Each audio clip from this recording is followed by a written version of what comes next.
Here's why you should be proud to be doing Sentinel training and strongly consider joining if you're not. Other programs use long-term repetitive cycles. Sentinel uses 4-week varied progressions, while other programs often slip into movement redundancy or recycle entire training blocks. Sentinel stays true to the CrossFit methodology of constantly varied functional movements. That methodology also guides us in delivering intensity with minimal effective dose, where others favor volume, misrepresenting that as value for money. If you want a hands-off approach with minimal coaching or review, stay where you are. If you want level 3 trainers who care about your progress and test the workouts for you, reviewing your videos, offering coaching and feedback, then you need us. You need Sentinel training. Start your free trial at trainsentinel.com. I sent you the notes, Caleb.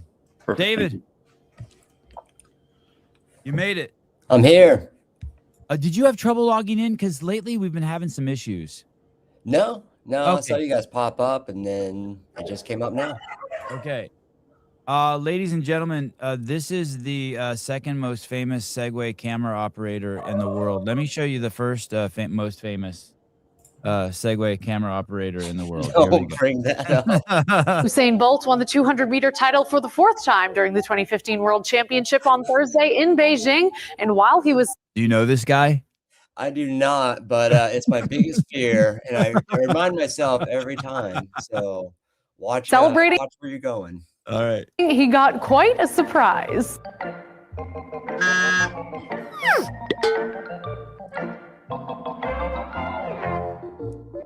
Crazy.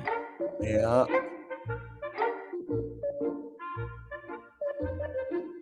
Fortunately, Bolt was not hurt, and Everyone got so lucky there, huh?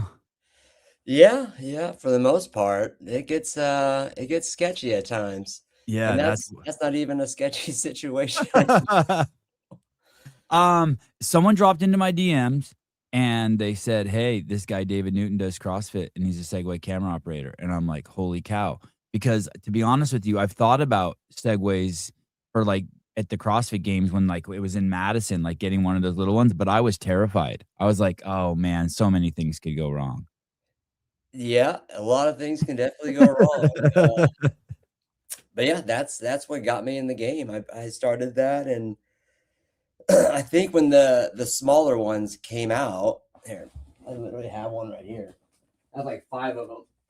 Oh, you do? Oh, that of course you do. Oh yeah. I had one of those too, and you know what? I left it so long in my garage, the battery died. I was so bummed. No, they're great. I like the Yeah. size of them. I have to ship them everywhere. I can't fly with them, so due to the batteries, but yeah, I have 3 or 4 of them here with me. One in Texas and one in LA. So Are you on a shoot right now? Are you in a hotel room now? Are you on a no, shoot I just now? got home from Texas 2 days ago. Where you were filming? I was filming on the Segway, yes, in Texas. How many guys do this? How many Segway camera operators are there? Is it niche or? It's a little niche, yeah. When I started, there weren't many. I was probably, the day they released that one on Amazon, I bought it in 2016. Wow. And I was talking 10 to years. my boss, a guy named Terry Zumalt, who was a DP of Last Chance U. It's a football JUCO show. And he wanted a gimbal operator. And this is back in the Movi Pro days. So I had the Movi Pro. I put it on, or I was holding it with the Segway, and then I added the vest and everything. And it was a field probably worse looking than that. It was very bumpy, but it worked. I brought it out. No one really thought it would work for as long as I've been doing it, but I kind of adapted it from that point on and built many, many different rigs. And yeah, that's it. 2026 now. God, and you're speaking my language, the constantly evolving rig of the camera operator. I don't operate much these days, but man, I feel like I could never get settled with a rig, always tinkering with it, adding something, trying to make it easier, 50% of the time making it worse. That's 100% accurate. For me, it's how fast, how how fast can I turn a rig over? I just You got mean back. like assemble it once you get somewhere and disassemble it, or how fast you can improve on it? How do I explain this? How fast I have multiple variations. I have different vests that do different things.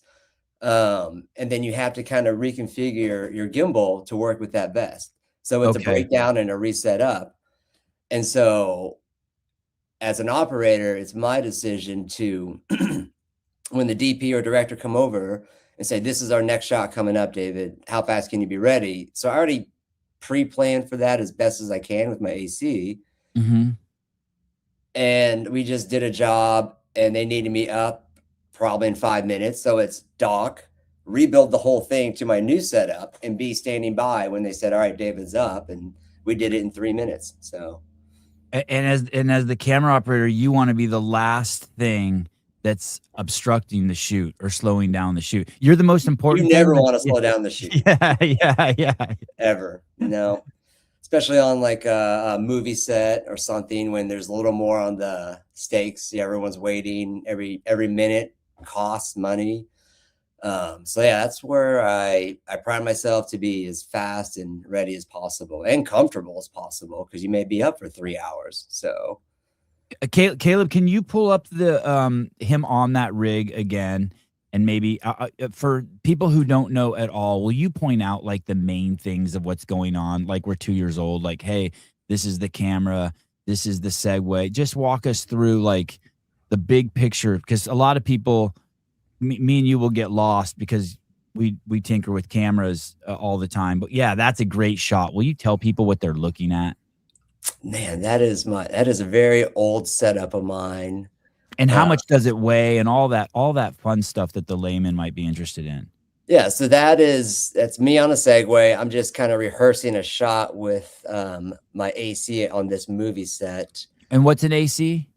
Assistant camera. So he's the guy that's just helping me build the rigs, get set up, getting me as comfortable as I can, and then he goes to his station during a take, and he's gonna pull focus for me. Meaning as things come closer and further to the camera, he's making sure they're in focus. All the time. Yeah. Because most of our jobs we're using pretty unique manual lenses. So you have to we don't trust autofocus that much right now. So yeah, he's making sure everything is tack sharp the whole time. But yeah, and he can do that remotely. Yes, remotely. Yeah. He'll have his station set up, off camera, and he'll have his monitor, the wireless, and his hand unit to make sure we're good to go. And David, before you get into the rig, so right now, like you said, you're doing a rehearsal. So he's pretending to be the actor while also maybe as you're filming, being like, hey, watch out for this corner. Hey, right here, the guy might walk faster. He's pretending to be the actor or actress while you do a test run for you.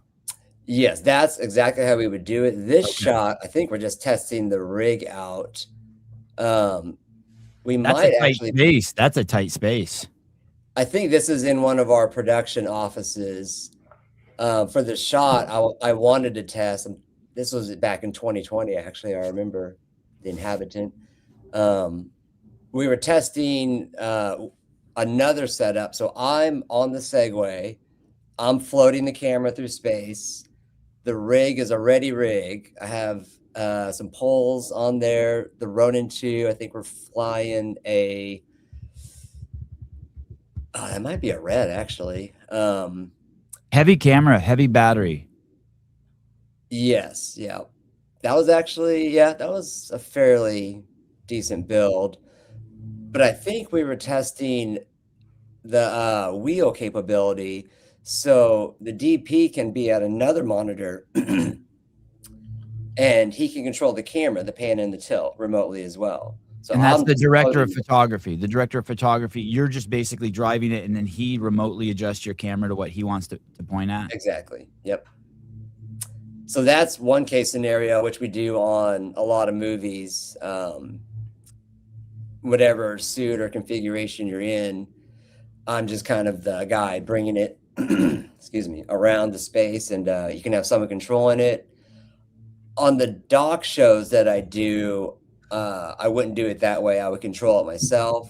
I'm framing it. I'm thinking of the opening shot, the move. I mean, everything. Sometimes we have multiple cameras out there, and how much does that weigh?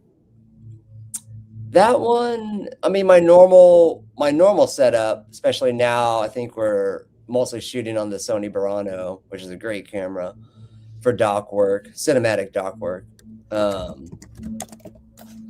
Camera build on the gimbal, you're probably looking at 40, 45 pounds. And you might wear that for 3 hours? I'll wear it off and on for 12 to 16 hours on some days, off and on. Wow, that's crazy. I haven't. It sounds like the Burano's out of my tax bracket. Is that where does that sit in the Sony family? The Burano, it came out I think in 2024. Oh, that's nice. Wow. It's the Sony Venice 2's baby brother. Basically, is how they explained it. It's quick. It's a little smaller, not by much, and a little lighter than the Venice. The Venice is their cinema Alta line. You know, how much is that? How much is that without the lens?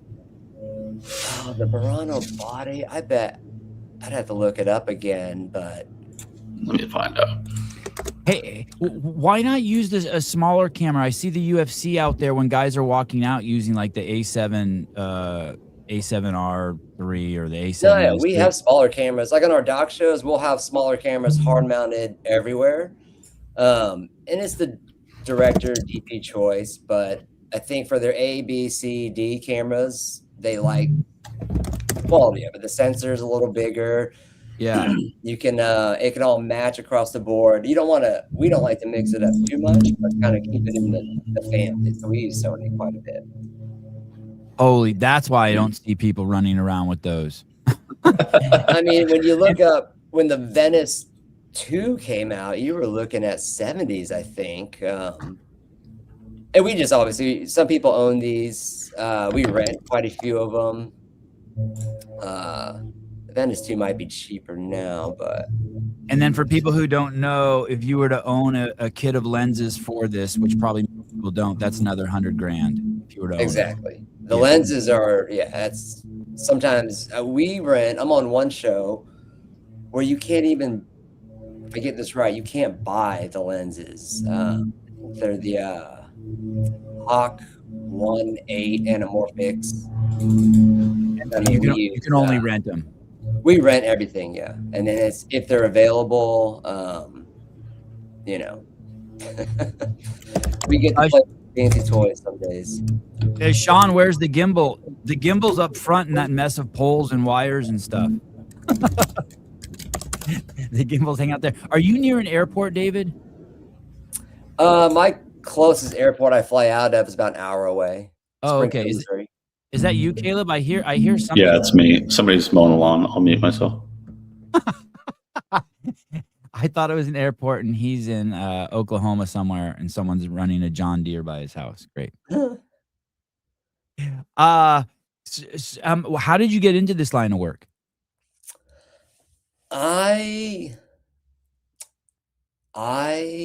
actually got into it. I'm trying to think how to tell this one. It's kind of the normal story for a lot of people. I was a skater, you know,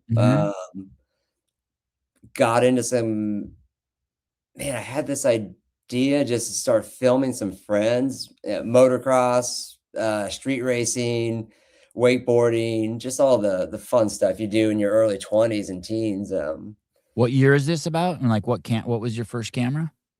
This will go back to 2004. Okay, so like a Sony Hi8 you were shooting on. Yeah, some of those mini DVs were becoming popular, or just, you know, that was the era of mini DV. Like a PD 150? I mean, my very first, hang on.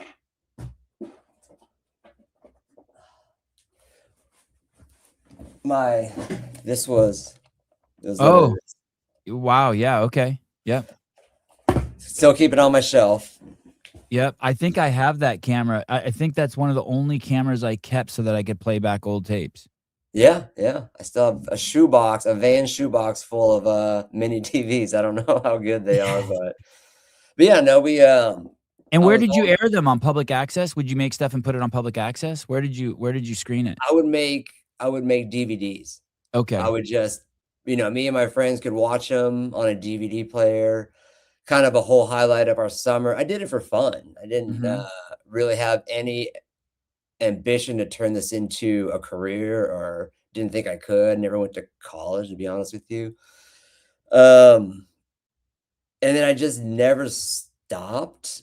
And a friend of mine, the guy that actually got me on Last Chance U, the DP, Terry, he was going to film school in Columbia, um, in Chicago, and he would come back to Missouri in the summers, and we would hang out and go wakeboard. And I think that he saw like a tiny interest in me, so he kind of helped me get along, and taught me how to frame a little bit.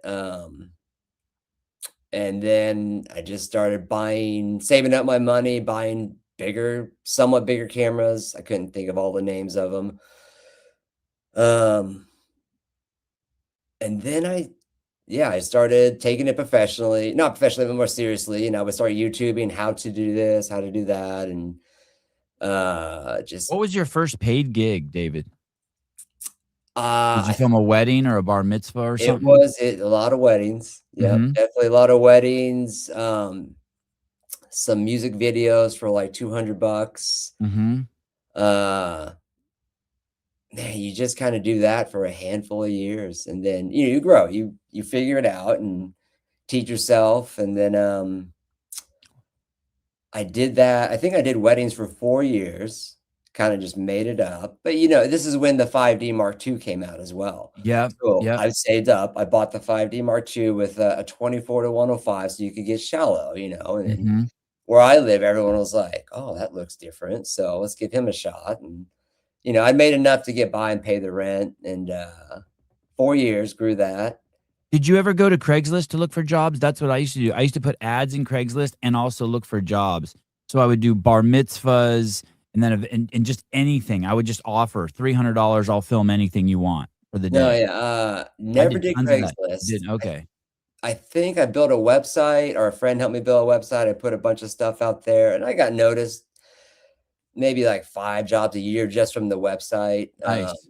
But for me, it was the town I lived in that got a lot of recognition. So we have shows. I don't know if you ever heard of Branson, Missouri, but they have a lot Uh-huh. of shows here. Mhm. And so I would get jobs doing show promos, creating flashy content for people. And this is before the Instagram era, or even really before Facebook was that big. And did you Uh, use Final Cut Pro, I'm guessing, in the early years? I think I did. Yeah. Yeah. Yeah. Yeah. Before they switched over and changed it. And Yeah.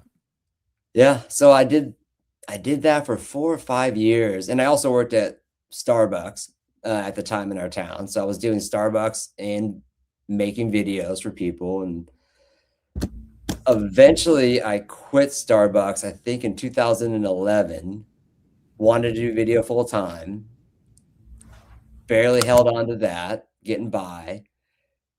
And then, I think it was 2016, my friend Terry reached out. He was actually the B operator on Last Chance U for season 1, 2.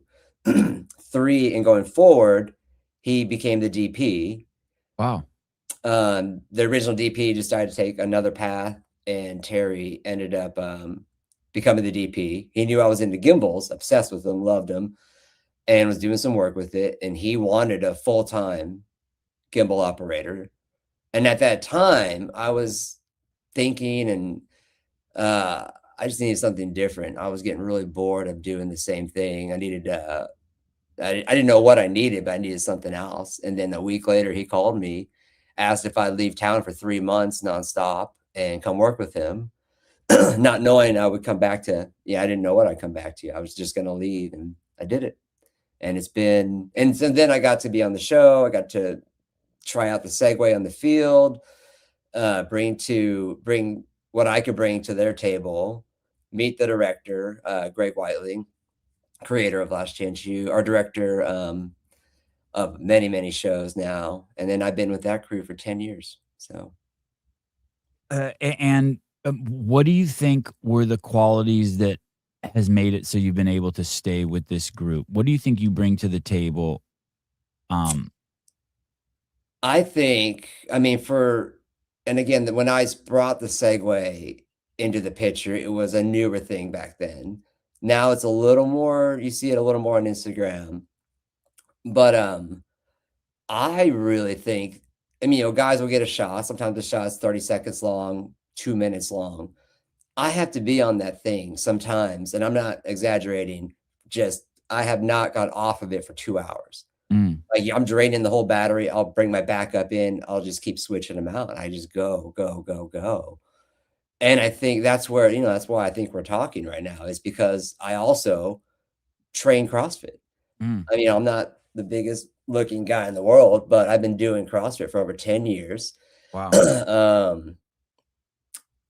And it's the endurance you have at CrossFit. It's the mental game that CrossFit puts in your head. Like, I did a workout yesterday. I took 5 days off traveling. I was working, I was suited up, but I wasn't in the gym training.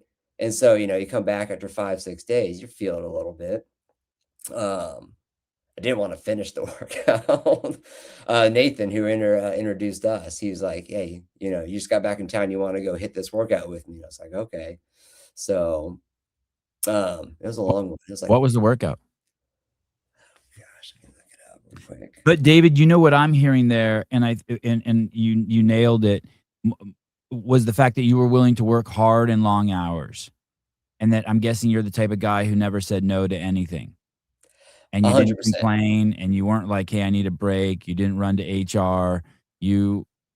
They said, "Do this," and you're like, "Yes, sir." Yep, that's I will go until I can physically say, "Yeah, I'm gonna get hurt doing this. This is a bad idea." Right. But Right. oh gosh, what was yesterday? 400-meter run, barbell walking lunges, barbell only, 4 Yep. push presses. So I think we ran 100 meters. And when we got back to our start, it was throw it on your back, lunge 4 times, push press 4 times, lunge 4 times, push press 4 times for 100 meters, drop it, run 400. And I think we did that for 3 rounds. So a little taxing. What's the what's the worst story you have in terms of where something happened on the set that made you want to throw up? I'll tell you mine. Kristen Clever had just won the CrossFit Games. I'd gone out to film with her. At the time, she wasn't very talkative and she was very shy.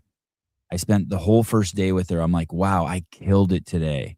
And Miranda Alcaraz was there and she helped me. She talked to Kristen and got a lot of great sound bites. And I was so excited. I'm like, wow, this went way better than I thought. I think I was shooting with like the 5D Mark II or something like that. And I had one of those, those audio clunky box audio adapters you had to put on the bottom to put the XLRs into. Yeah. And I got home and I'm talking to my wife and I'm listening and I'm putting in the footage and I can't wait to see it. And I realized I had plugged the cables in wrong and I didn't get any audio. Oh no. And I literally started having like a gagging reflex where like I wanted to throw up. The whole day was wasted. Yeah. I did. Yeah. I was like, holy shit. Like I wanted to throw up. I mean, there was nothing on the line. No one was going to die. I wasn't going to get fired, but I wanted to throw up. Yeah. That is the worst feeling. I'm constantly, I'll have to think of something here, but I have to remind myself to scan my monitor because my AC, when he's pulling focus, he's also recording for me. So he hits start, stop. So I don't have to take my hands off the rig and start hitting buttons or looking for them. But I have to just stare at it to make sure. In my head, I'm like, all right, my frame rate's right. This is what we need to be in for this. It's recording. It's recording. It's recording. I'm just constantly checking that because of that fear that something we thought was recording and it wasn't recording, or so it'll mess with your OCD. That happens once. And for years, you're like damaged goods. Yeah, but it's, that's how you learn. Have you ever done a long shoot and then realized you weren't recording or something epic happened and you're like, holy crap? I Yeah, I actually, yeah, you reminded me. It's back when I was doing weddings. Mhm. Oh boy. And it was the 5D Mark II, and if you remember how those cards went in, Yes. Yep. um no, it wasn't that. That was a different problem. It was how the mirror inside the camera Mhm. opened up or something, and I remember hitting record, and I heard a noise that didn't sound right, Mhm. and it was my only camera, only setup, and then we were the photographer was there shooting, I was filming, and then I just said, "Oh, I'll be back in a second." And then that's all I could say. I was like, "What's happening?" And I went to the bathroom, locked myself in there with my camera, opened it up, and the mirror was just dangling. Was like, "Holy cow, I broke it." And so, yeah, that little thing right there was just not where it needed to be. So it wasn't working, it wasn't engaging. And I sat down, I panicked, I was getting all hot sweats Yeah. um, and I somehow like, just and I didn't know what I was doing, but I somehow put it back where it needed to be and pinched some tabs to get it to stay. I needed to do something, and I fixed it. Like, I literally did something really weird. I put it back together, and I can't no one noticed. To this day, I don't think I ever told anybody that. And you were So, soaking wet when you came out of the I bathroom? was soaking wet, yeah. I looked like I was just on my deathbed, probably pale in the face, and yeah, I haven't thought about that until now, so thank you. It's a stressful job, especially when you're getting paid. Did you notice a difference when you went from, like, doing it for yourself to getting paid? Even the second someone gives you $100, it's like a little bit of the fun goes away kinda. I don't Yeah. do you know what I No, mean? It's I know like what you mean. yeah, it's like, "Holy shit." Yeah, and that's why now, I'm a local 600 camera operator, What does that mean? Like, you belong to, like, a union? union, yeah. So Okay. it's just a little you're up there, and you can take union jobs, you pay a lot of dues, it costs a lot to get in. But, it's a category to be in, earned, you gotta put your time in. But the level of, uh not stress. Oh, I guess slightly stress, but to be on a show like we film right now for X amount of years, we've been filming the Dallas Cowboy Cheerleaders on a Netflix series called America's Sweethearts, the Dallas Cowboy Cheerleaders. And we have, some days A and B camera up. We have a day coming up where we have almost probably 10 cameras up, 30 employees. We call it the big day. But when I come with my gear, or my DP, our director, producers, everyone expects me to do what I do. And that's where, again, CrossFit comes in. So I like to stay in shape all year round, to be honest. Not just when I'm about to go to set, but to be physically capable to do the job and back to gear, I mean, anything could break at any time. So to go to the 5D thing, the gimbal tools I bring to set, I have 2 to 3, sometimes 4 backup parts for everything I bring.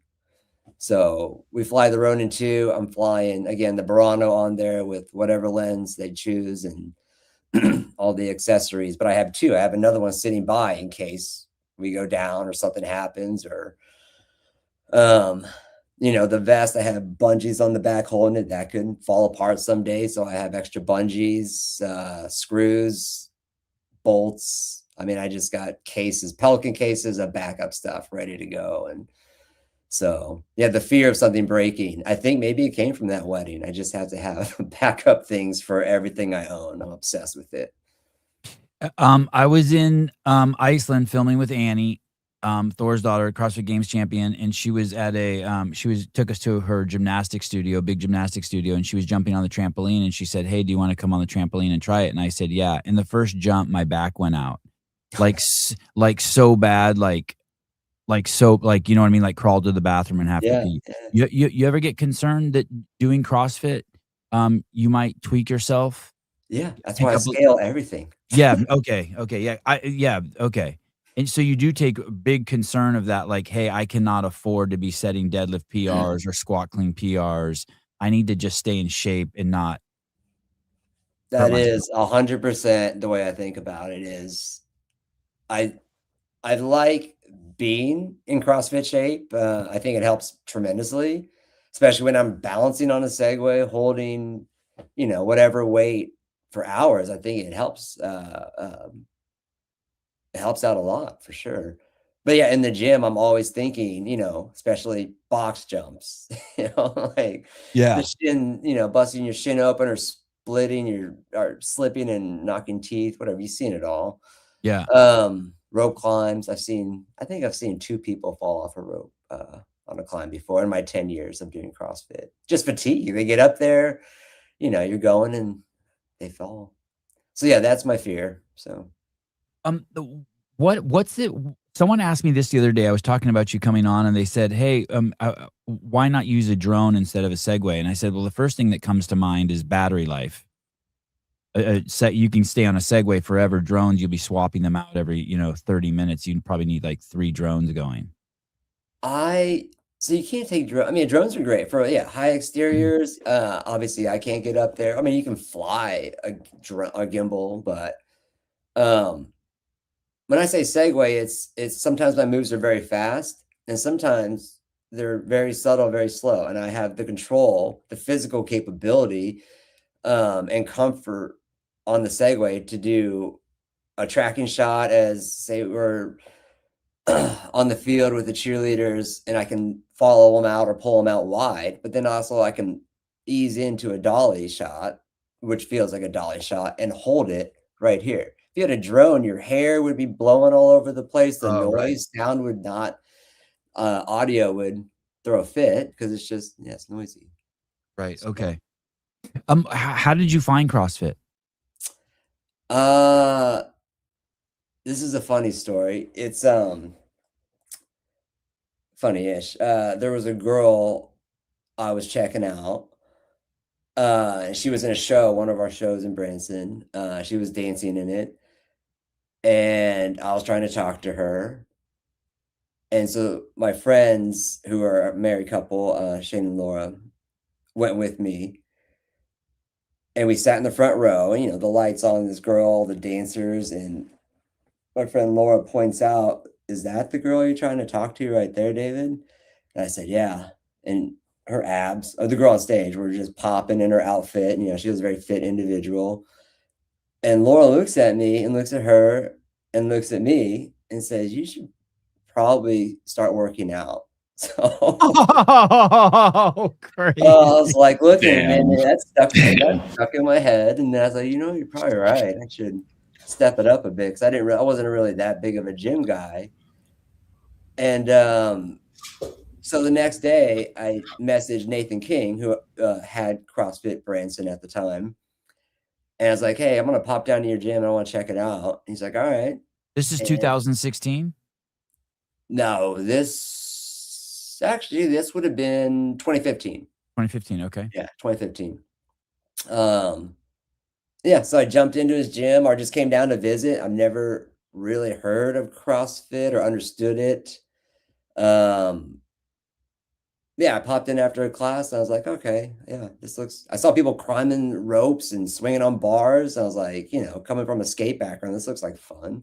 Yeah. So I signed up and never left. That was it. What happened with the girl? Did you ever talk to her? Yeah, we're pretty much married now. So yeah. Oh, wow. Yeah. That's Been together awesome. almost 10 years. Oh, that's crazy. Does she do CrossFit? Sorry, straight. She did CrossFit. We got her in the gym for a little bit. As a dancer, she danced forever. She had a little bit of a knee issue. And so CrossFit kind of did her knee in fairly bad, where she kept getting these pains. So she had to take a break. And then she does yoga and bar and all that stuff now. So Okay, so she's very active too. more active than me some days. Yeah, we still do bar twice a day sometimes, which I thought is crazy. But yeah, but she wants to do weights, so she's thinking about, maybe getting back into it. But we're both very active people. But yeah, ended up asking her to marry me a couple years ago. So yeah. Awesome. Congratulations. Hey, that's another interesting part about doing what you're doing. It takes a special person to be with someone like you who's always traveling because you have to be pretty accepting. You have a crazy schedule, right? I do. And when we first met, I told her my schedule, how it works. And when we started dating, it wasn't even as crazy as it is now. And now, I mean, in 2024, gosh, and 2025, I was barely here. I was doing oh gosh, 2 TV shows. Again, we followed the Dallas Cowboy cheerleaders, and then we also did the same director. We followed the Boston Red Sox for the whole 24 season. Oh, wow. So, it's a show on Netflix. It's been out for a while called, The Clubhouse, A Year with the Red Sox. Um, and so I was literally going to Texas, doing a week there with the cheerleaders, jumping on a plane, going to Boston, following them, or into Florida for spring training. We were gone most of the, early season. Flew to the DR with them, Dominican Segway Republic. home. Yeah. That's Hey, it. on any of these shoots, you ever get in the way? You ever get in the way? I remember, I don't remember which game it was, but there was a CrossFit Games where I was filming, and Matt Fraser was on the floor, and in the middle of the workout, I guess I was blocking the clock that he wanted to see while he's working out, and in the middle of the workout, he's going like this to me while I'm down filming, and I'm looking around, and after the event was over, he comes over, he's like, "Yo, dude, you're blocking the fucking clock." Yeah, You ever had one of those where you're on the first baseline and some dude's like, "Yo, what the fuck?" I was on the Segway at Fenway, and we're warming up. The guys are warming up, and these are pro baseball athletes. These guys they Animals. don't care about me at all. It's Yeah. what I thought. And I feel like I'm just in the way. And they're warming up, and I'm always listening, like, for the bat hits, the ball hits, the sounds, because then I know where I'm at. Like, they could be, over your head. They could hit you. I don't think they really care. And coach at the time looks at me, and he didn't tell me you're in the way, but he knew I was in the way. He just looks at me and goes, "This." I go, "I think he wants me to move," in my head. So I move, and then this ball comes slamming at me, like I felt like 100 miles an hour. I mean, they miss you by this much. Or your target practice. One day I was out in outfield, and I thought, I think they're going for it. I was on the Segway slipping around, and I was like, these balls are following me. So I got off the field as fast as I could. So yeah. Wow. How much does the Segway weigh? I would say this 35, 40 pounds. And do you ever ride the big ones, like the giant ones, like you see tourists riding? I've ridden them. I don't bring those on set. I mean, we have to throw these in vans sometimes, pick them up, go, or I'll be on the Segway, and then I'm like, all right, I can't continue. There's stairs or something, so I'll dish the Segway. Someone will turn it off, pick it up, run behind me. I'll run up a case of stairs, and they'll bring the Segway to me, and I'll turn it back on, and then I'll continue my shot. Oh, So, okay. yeah, you got to have it small and light enough to be able to do that in some cases. Yeah. You ever train when you're working? Like if or the day's just too long? I started to. Most of my years traveling, I'm just too tired and I don't want to. But I recently got into a lot better shape with my nutrition, just going to the gym consistently, pushing myself a little harder. And then you leave on a trip for 3 weeks, you kind of lose it.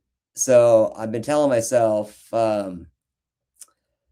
I'm just gonna have to do it. I'm gonna stay, whether it's a small workout, a 21-15-9 or something like that in the hotel gym with some dumbbells, at least to get my heart rate up and throw a couple burpees and pull-ups in there.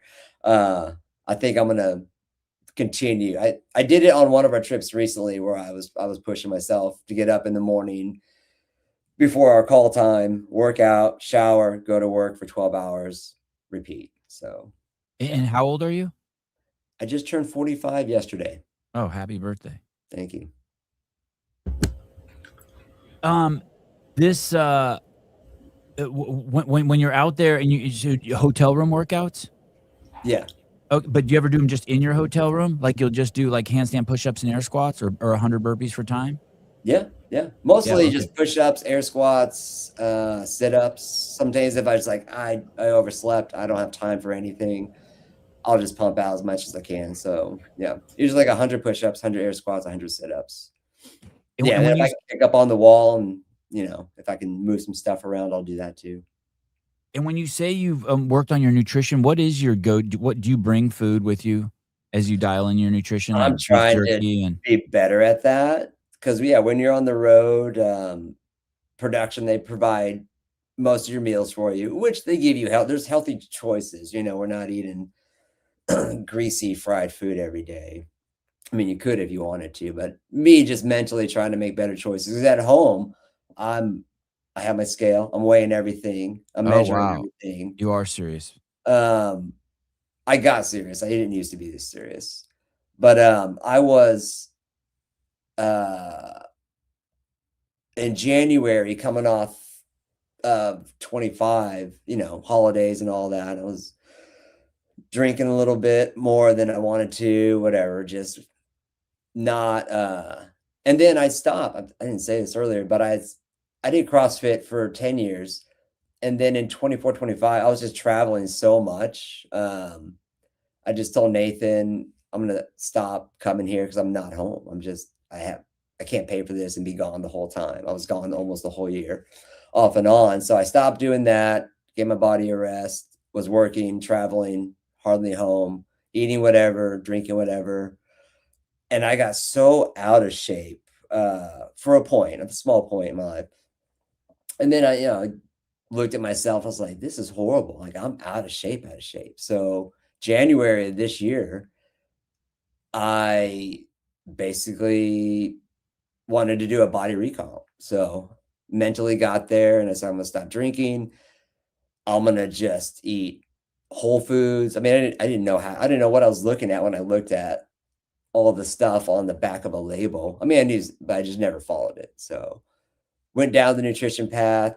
I'm not that big. I'm 5'6". I think I was 152 at my heaviest and just bleh, 152. So January, February, March, April, we'll say May, 5 months. I was on a bit of a deficit. I ended up at this is gonna be embarrassing, 122. Wow. 10% body fat, still Holy lifting. shit. Yeah. Wow. That's like UFC. That's like a UFC fighter. Yeah, I was lean. I'm still pretty lean right now, but I'm trying to eat more to get back up. So What's the go-to caffeine on long days? Do you have a go-to? Are you a coffee guy? You Diet Coke coffee guy? guy in the morning. It used to be coffee and probably 4 Red Bulls while working. Wow. I The cut the Red little Bulls out. cans, like The 4 little little one, yeah, shooters. Yeah. sugar-free Yeah. Red Yeah. Bulls. Yeah. I'd be on the phone with Ruth. I was like, man, I couldn't sleep last night. I had problems. I'm just like tired. She's like, does it have anything to do how many Red Bulls you drink a day? I was like, yeah, probably right. So they're just always available. You're working, you're tired, you want to slam a Red Bull, keep going. But yeah, it messes with your head. So, and your bladder. Yeah, and yeah, right. Like you pee a lot. Yeah. Yeah, those go right through me too. Those even the Fit Aids go right through me. If I drink a Fit Aid, like I need to be near a bathroom. Oh man, I used to love Fit Aids. It's been a while, but yeah, they're great. And so now you're just doing black coffee.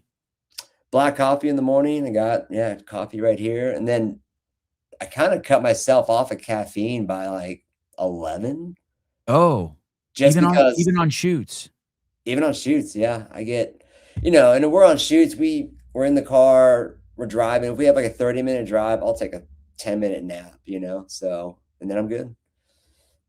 I only do about 3 shoots a year now, and I don't drink energy drinks at home, but when I'm there, I go right back to it. I do the coffee in the morning, and then, like you said, 3 or 4 of those tiny sugar-free Red Bulls throughout the day, and it's crazy, and I'm so glad to get I kind of feel dirty afterwards, like I got this like my sweat's dirty. Yeah, yeah, I know what you mean. Yeah, You it's drink like that many of them, I know what you I mean. feel like kinda like a little bit like a meth head or something, like I got like this weird, like, sweat going. Yeah, yeah. No, I was the same way. I never had them at home, never in my fridge, but as soon as we hit the road and we're working, they're there, and So I cut that out. I cut doing it on the road. So last 2 or 3 trips out to Texas, yeah, no Red Bulls. First time. Our line producer was like, "Wait, you're off of Red Bulls? I don't have to keep buying these?" I'm like, "No, my assistant drinks 6 a day, but yeah, Wow. no. I mean, 4 to 6. You always see him with a Red Bull, so. I like your journey. Do you think that that's a typical journey? It's kind of interesting because, you know, when we're brought up as kids, it's like, hey, go to college, get your bachelor's, your master's, your PhD. And instead, you went this route of just taking straight passion and on the job training. In your field, do you see a lot of guys who took your same route? Because I took your same route too. My story runs exactly with yours, tinkering with cameras, making like videos, and then just more and more. And then one day someone's like, hey, I'll pay you. And you're like, what? Yeah, yeah. Yeah, I think it's common. The more, now we have Instagram, not now, but since you can see people, you kind of can tell their journey. And a lot of my friends did go to college in some degree of film to learn. And a lot of them, yeah, they went to film school, they did the steps, and they have great careers.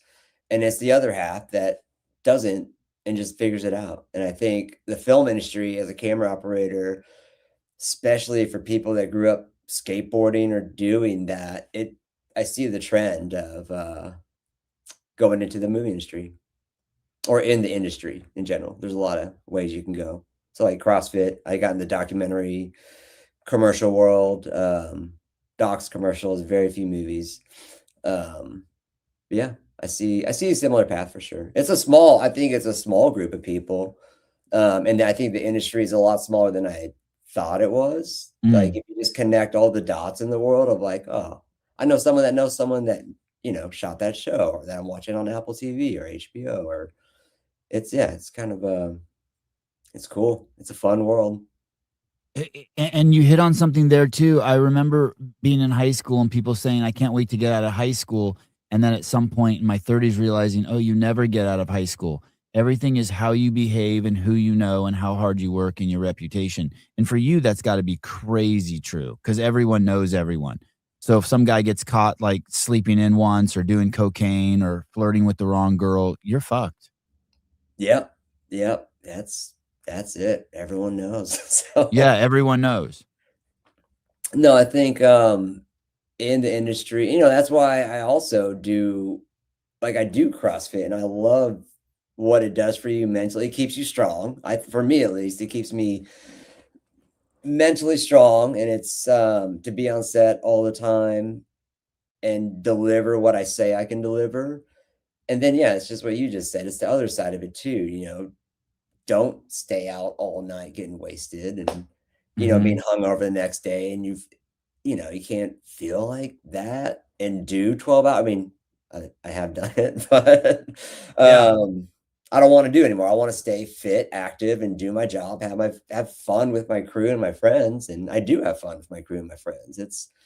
I love to do it. It's absolutely, and that's why another reason why I want to do CrossFit all year round as much as I can, because I think it keeps me in the conditioned level to also do this into my hopefully 50s.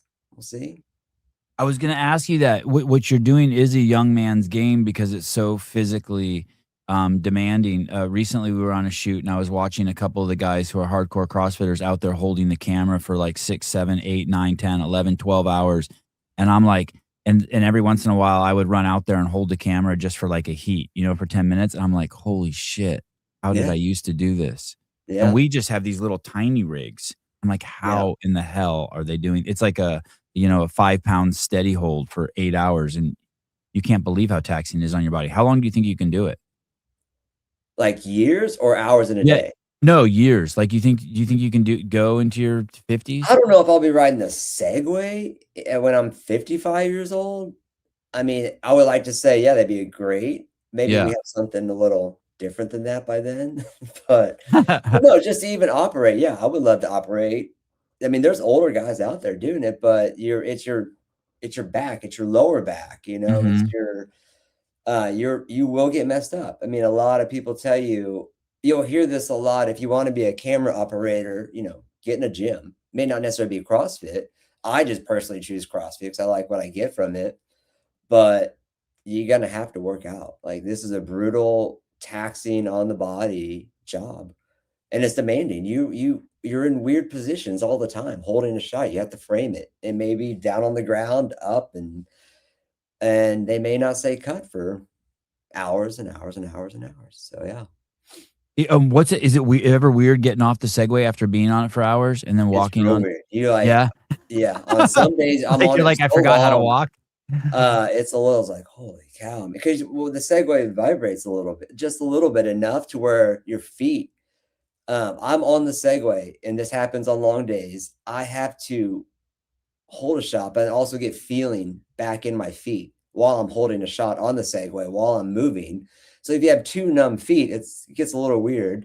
So I Yeah. got to learn to shake it off while I'm on there. So What about go-to shoes? What are the go-to shoes for Segway riding? man, am I in here? No, in the other room. The Noble Runners. Okay. It's the all black ones. Yeah, the Noble Runners. I have all the Noble flavors except for the new Journey 2s. I want to try those out, but I'm like, I don't know. Colors are. Oh, so that's a pretty thick sole. Yeah. Yeah. And you feel you have good control of the Segway, like even though your feet are so like separated from the Segway? Yes, I've gone through all sorts of shoes, and you just get these foot aches at the end of the day. And then my biggest, because sometimes when you got to walk a shot, you don't want to be too high off the ground with your shoes. Like, camera operators are probably, everyone has their own flavor of shoe for sure, because you got to get through a day, and you don't ever want to tip over or roll your ankle. So these for me are just the right height to where I don't feel like I'm gonna tip over walking a shot, and I don't have the foot ache at the end of the day. So yeah, Hey, those are my go-tos. are you pretty protective of your Segway? Like someone's like, hey, can I ride that? And you're like, hey, dude, this isn't a toy. This is like, I need this. Like, I can't have you fucking off on this. Yeah, I actually don't yell a lot, and then someone actually saw me rip someone to pieces. I won't actually say, but yeah, I told everyone, don't. This is a toy. This is the only one we had shipped to this state on this job. The director is expecting me to deliver the shot, and it requires a Segway. There's a very particular shot that day, and it was in Florida. It was on the beach, hard sand, tracking this massive group that's going to run into the ocean. And the timing, they're not going to stop and wait for me. They're just going to do it. So he was just, David, be there, be ready, and let's just make sure we get it first time, because there's not a second time. So that was in my head. I was like, I can't mess this up. I can't mess this up. I was rehearsing. I was like, all right, I think I can do this. And then actually that was a really fun one, because nailed the shot. We had a drone in the air picking up the wide once I was out of frame. So I led him to the ocean.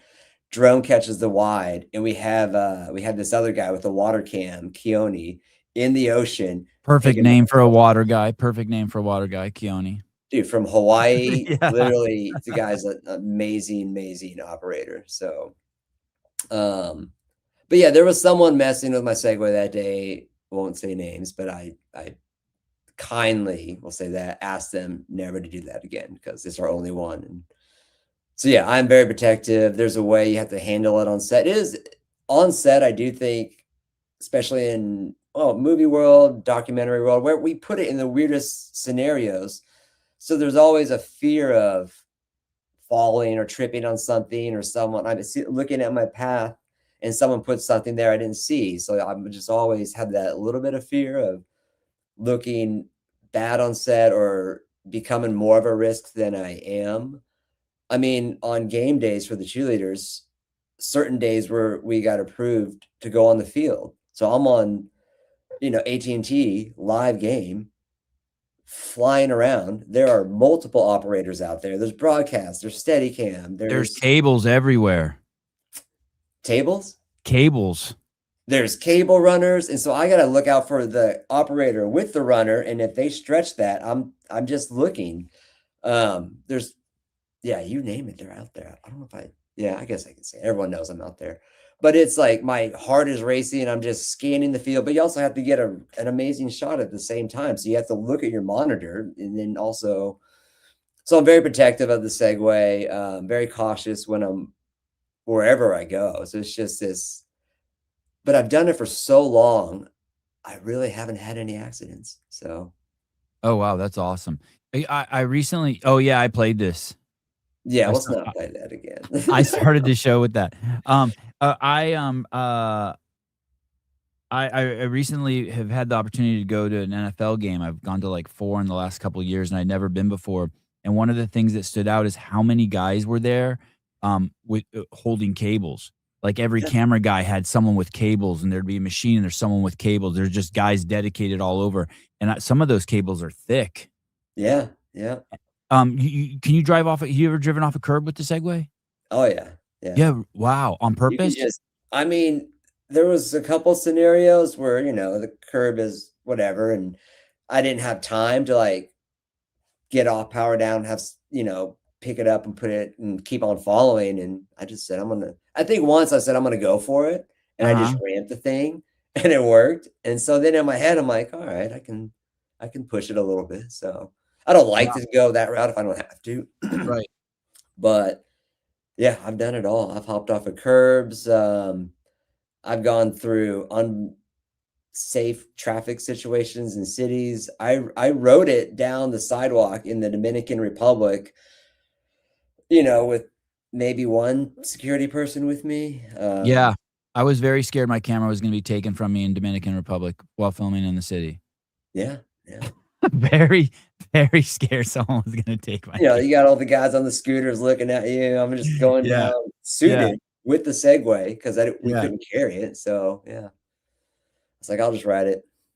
I've taken that thing pretty much anywhere you can think of. So Hey, what are the muscles you use on the Segway? Is it obviously a ton of the bottom of the foot. The bottom of the foot's getting oh, your worked. feet, your calves. I keep my calves in check just because the shock after doing a long day, they're just like quads. How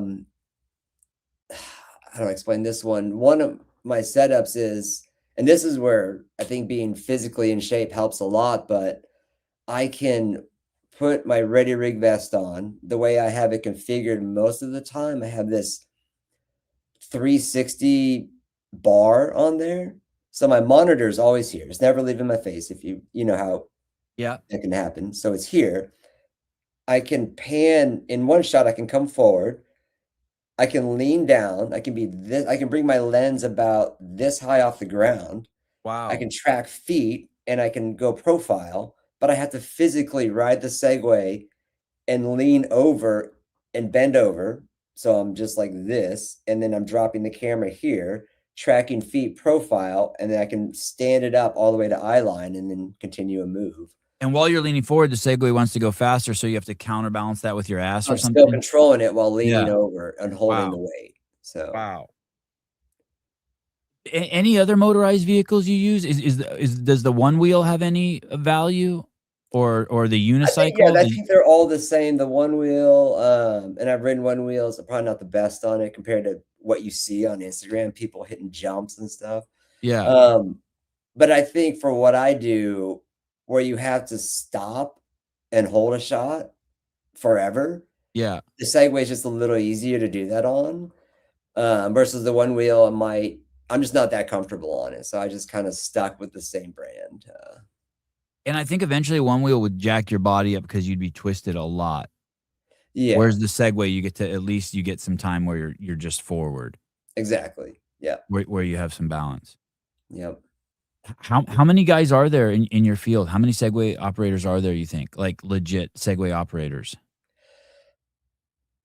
I think there's people, like I said, you see it more now. People You ever been obviously on a shoot where there's more than one of you? with cameras, no, no. The ones we go to, I am the only one. But I follow people that have done it, like on Instagram, and you can tell who's better at it. Like Mhm. there's guys that can do a 10 or 30-second shot, and that's great. But I'm on it all day. just for hours and hours and hours, just coming up with different ways I can use it. But it's got known as another tool to have on set. Yeah, you see a lot of Steadicam guys that will do it. I saw one guy. I don't know if I'm even brave enough to do this. He was doing this real cool follow on the Segway, and then there was a whole line of stairs. I just saw it on Instagram, and then he literally jumps off forward, which you put your way forward, it's gonna go for it, but he figured it out. Or he was just comfortable enough to jump off forward with the Steadicam and run up the stairs and follow talent all the way up, and it bumps the stairs, and you kind of see it on a BTS just go out of the way, but that's a risk, a risk he was willing to take, and he was comfortable doing it. So I was like, oh, maybe I should practice. Like I'd stop and I had to like get off it carefully. Yeah. But yeah, no, I think it's another smaller group of people that I've seen that are really comfortable enough to do it on movie sets or doc shows. Are there a dozen of you in the United States? Are there more than a dozen of you think? Yeah. Oh, really? Yeah. I think so. I think I think I was one of the early ones to do gimbal back in 2015, 2016. But now, I think a lot of people caught on, and I don't think it's that hard to ride once you just practice. But to do it again for as long as I do it for, in the places I do it, I think there's a smaller group of people that do it all day long. So. Does Segway have any competitor brands, or is that because I don't see? I mean, obviously, I see those things that come from China, the kids ride, yeah, all over the place. But I haven't seen any like knockoff Segways. So the ones I have is Segway brand. There's a bigger. It's not the touristy big ones. There's a small, it's like an in-between. It's a very professional setup. And I think there's a couple companies. I couldn't name them. I don't know the names, but I've seen some guys in LA that use these a little more advanced setups. Like, I think I looked them up one time and they were running maybe right around $2,000 for one of these Segways. And what makes it, does it got beefier tires, or? It's just a little more professional, but I looked up the speeds and they're not going faster than what I have. I ended up getting mine modified, putting bigger tires on some of them, unlocking some speed capability from, I can't remember. I used to buy them from this company that would do it just because I needed to go a little faster. Didn't want that beeping noise kicking me back. Oh, yeah. So yeah, there's randomly a company I found that modified them, and I started buying them from them, modified. So then comparison to the other ones, they're really not that much faster. They're probably a little more comfortable to ride, but then again, I have to have someone pick it up constantly through the day and walk it with me. So yeah, I don't know. I like what I have. That stick in the middle, do you actually squeeze that with your thighs? I do. Yeah. I put it right above my knees. Yeah, you're steering with that top bar there. That's how you can ease into a shot. And it Is that the entry level one too? If someone wanted to get into it, would you recommend that one? Yeah, that's a great one. Yeah. I have one. Yeah, that's one I have sitting over here. That's the newer model of them. I have a couple of the older models that I modified. Yeah, it's like, $500 something. It's great. It's just something you can have at hand and practice on in your living room. So you don't need a lot of space. I wanted to get backwards on them. You can do anything. I wanted to get my kid a go-kart and a while back, and I remember seeing that one of the go-kart Segway made is you buy the shell of the go-kart, and then you buy that thing and take that thing apart and insert it into the go-kart. Yeah, it becomes, I think when you buy it, it becomes the rear wheels of a go-kart. Yeah. That you can size to a kid or an adult. And and there's something with them I read that unlocks when you hook it into the go-kart, then it unlocks like super speed mode. Oh, interesting. You can literally just go drift those things. So yeah, you should definitely do it. Sevi, there's no way you have the coordination for that. I totally do. I can totally ride. What are you talking about? I ride a hoverboard and a one wheel. I'm telling you guys. For an old man, I'm the most coordinated 55-year-old in the world. Oh, Yeah, is that it? I think so. Yeah. Yeah.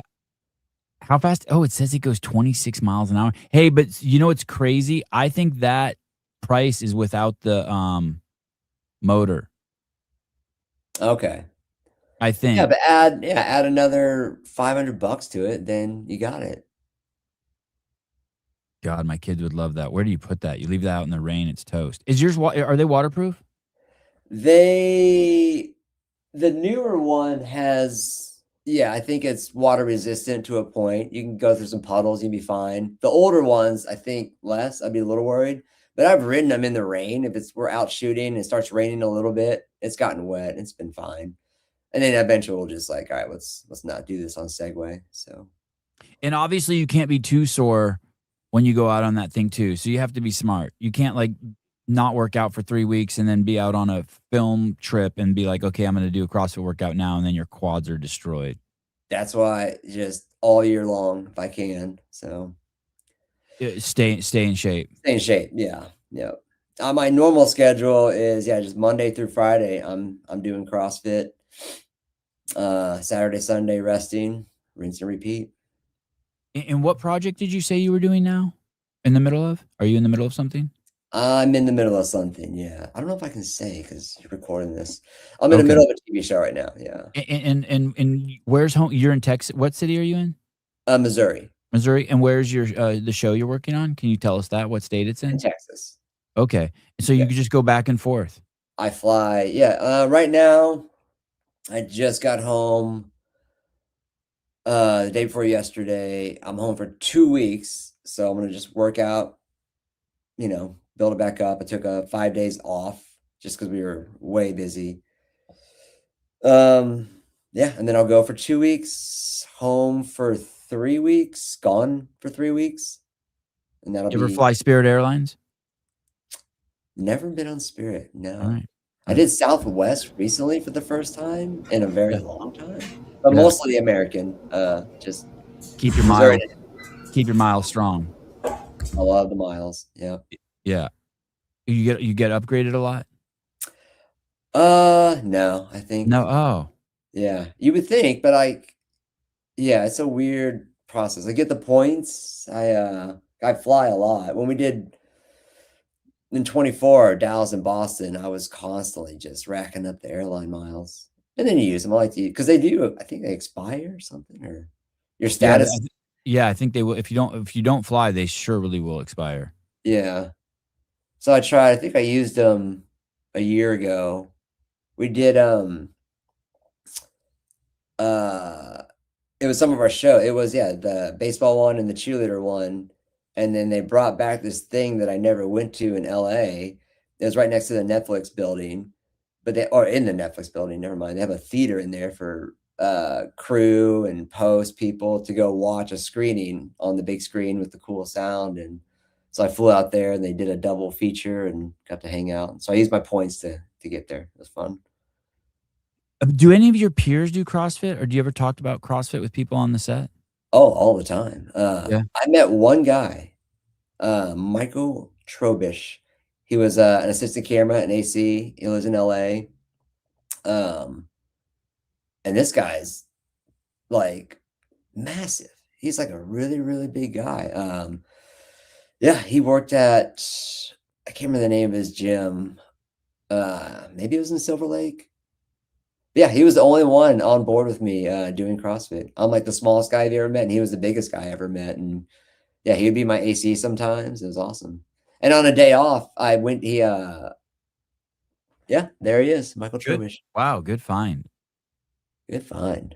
On a day off. Oh, he's a level 2. Holy shit, he's a level 2 and a local 600. Wow. Yeah. He had me come to his gym. I think it was closed on that day. Maybe it was a Sunday, and then we worked out together, and it was fun. Yeah. And this guy, so my assistant, Devin Keebler, lives in LA, and then Devin, he's an AC, a great one of the best ones I've ever met. But he wants to start doing projects on his own. Like I started doing projects on my own, then got into more of a mainstream industry workflow. he started out doing that, and now he wants to start filming things on his own. You know, he bought the newest Canon C5, or I can't remember. Canon came out with a new one. He bought it. And so one of his first projects was to follow Michael. He just like, because he knows him too. They're both ACs. He's like, oh, I'll just follow this guy. And Michael has now a home gym. I think he personally trains people at his house. He built a rig up there. Yeah. He's got a cold plunge. He's got Oh, wow. So he's been working on that project for a long time. And so, have Nathan send me that project when it's done. I'd love to see it. Yeah. And if that guy's looking for an outlet for that project too, you should, like, a place to screen it. He should contact the media at CrossFit HQ. Okay. Yeah. You know what I mean? They would love to show like some guy who's running his own garage gym, working a full-time life in a CrossFit level 2. Yeah. I'll let him know. Yeah, I talk to him all the time. Yeah, so he just started filming them, and he's just like, oh, I've never really filmed a workout video before. But the cool thing is my buddy Devin, he's out there with me. So wherever I go, he goes. He's carrying all my cases. We're loading in. He's building my cameras for me. And he saw the benefit of getting healthy. He's a lot younger than me too. I think he's, I'll just say 35. But he started getting healthy a couple years back. We were actually on set years ago, I think season 1 or 2 of the Dallas Cowboy Cheerleader show. And I don't think he was doing much to be healthy at that point. I mean, it was normal living. We're having fun. But his knee pinged. Like something in his knee pinged, and he stopped. We were walking these NFL tunnels, and he's like, dude, I can't walk anymore. I was like, what? Like, we're about to shoot. We have a couple hours left of the day, and then we go home. He's like, something happened, man. I was like, well, oh no, okay. But we've messed around on the Segway before. He was really comfortable on it. And so I was like, all right, I'll walk. And he's pushing carts. Like AC's just push carts with all the cases. And so I was pushing the cart because he couldn't physically do it anymore. He was done, but we couldn't stop. You have to finish the day. So he gets on the Segway, and he had one leg lifted off of it, kind of, just to settle it. And he was going, it's the only way we could get to where we needed to go to. There was no one else around to help us, and we were on our own. And so I let him ride the Segway to get through the day, and then got him a chair and all this stuff. And he had to go to the hospital when he got back to LA. And so since then he recovered. That was years ago. He recovered and he got healthy, and now he's just, is he CrossFitting? He's not CrossFitting, but he's going on walks every day. You know, he's eating clean. He's, and then he did the thing with Michael Trobish, and now Michael Trobish was showing him, you know, how to deadlift properly, how to clean. He was just showing him things he's never heard of, you know, showing him what a rig was, how to do pull-ups and ring rows, you know, just the basics. So yeah, he likes it. I don't think he'll start doing CrossFit in LA, but he might. Yeah. So it's a change. So it's good. Yeah. Good influence. Hey, have you done your level 1? No. You're too busy. Nathan always asked me. I just said, I would never coach. Like, I'm always gone. I like just going to CrossFit, doing the workout, and going home. So, you will love it. You would absolutely love it. Maybe. Yeah, you'd love it. Yeah, I don't know. Maybe now that I'm more a different mindset than I used to be, because now I'm nutritionally a lot healthier. And so now I'm the guy that used to go to CrossFit and not eat anything before the workout or eat anything after the workout. I just go and do the workout and I'm done. And I would show up every day and that's it. So now I'm carving up before the workout as much as I can. I'm pounding the shakes after the workout. I'm just watching everything. But when I was at Nathan's gym for 10 years, I never did any of that. So it's interesting. Yeah. As you get older, definitely paying attention to your nutrition becomes vital. If you're going to be, if you're going to stay in the game.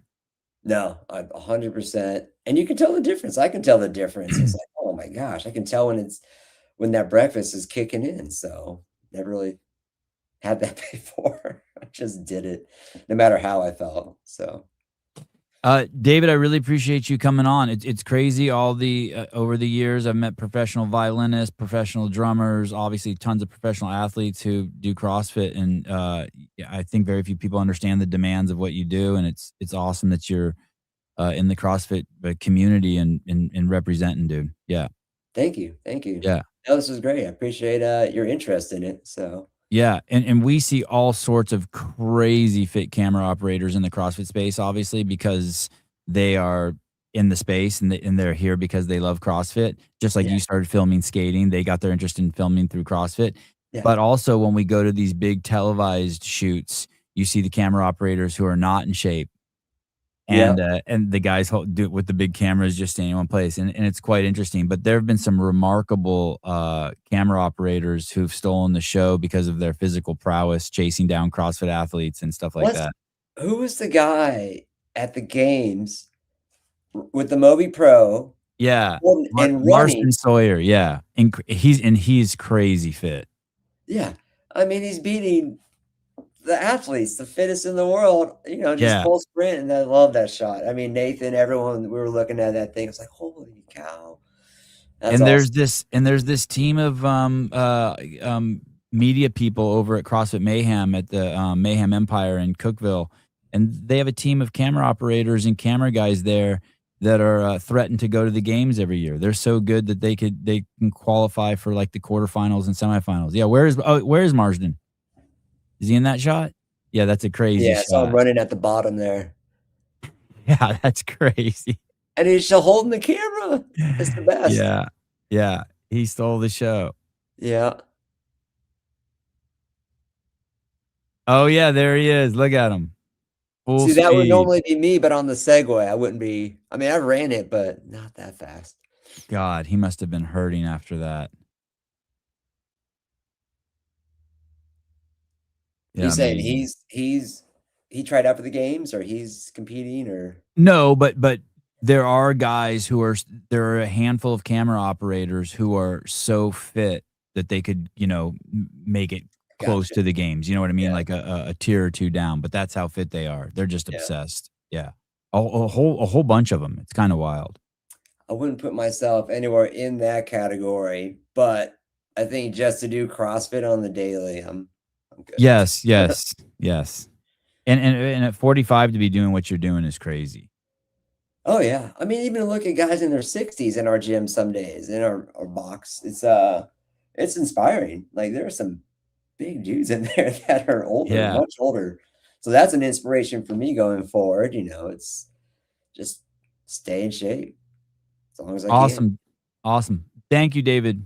Much Thank you guys. appreciate you coming on. Yeah. And tell Nathan I said what's up and thanks for introducing us. I will. Thank you so much. All right. Thank you. Have a good one. You Thanks, too. David. Bye. Bye. I love a good story where someone hunts down a girl. How come you have two camera guys on the show and your picture's better than both of ours? I don't know. It's the lighting God, your picture is so crisp. for once. Was that a job recruitment interview? It could have been. What is Maybe. going on? What is going on where you at? It sounds like one of those black guys who's doing the cup game and trying to, you know what I mean? Is someone doing Yeah. that game in the background? Mm-hmm. They're world record holder. Actually, they got to practice What is that? cutting vegetables. What? Are you at your parents' house? No, In-laws' house? no. I'm in Indy for the Indy 500. Seriously? Yeah, You're going Will to got that? me tickets. Yeah, Will got me tickets. Are you going to see him there? Yeah, Oh, that's fucking crazy. I was wondering why someone was saying, when are you one of the other shows, someone said, when are you driving or when are you leaving? That's crazy. Is Will Plummer in the house with you where you're staying? no. Oh, okay. Sevon's on Caleb's show with that photo quality. Yeah, that's what I feel like. Yeah, what happened to Kyle Busch? We were talking, Caleb and I were texting about that story this morning. What happened? Didn't he won a race last week and this week he's dead? Yeah, I guess. I don't know. Severe illness, they said. It's either AIDS or hantavirus, right? Why won't they tell us? Why won't someone tell us? Every article I read is just like he had an infection or he had the flu. Why the fuck won't someone tell us what happened? I don't know. It's weird. Fuck, he was only 41. I got up at 4:50 this morning to watch the Torium Pro.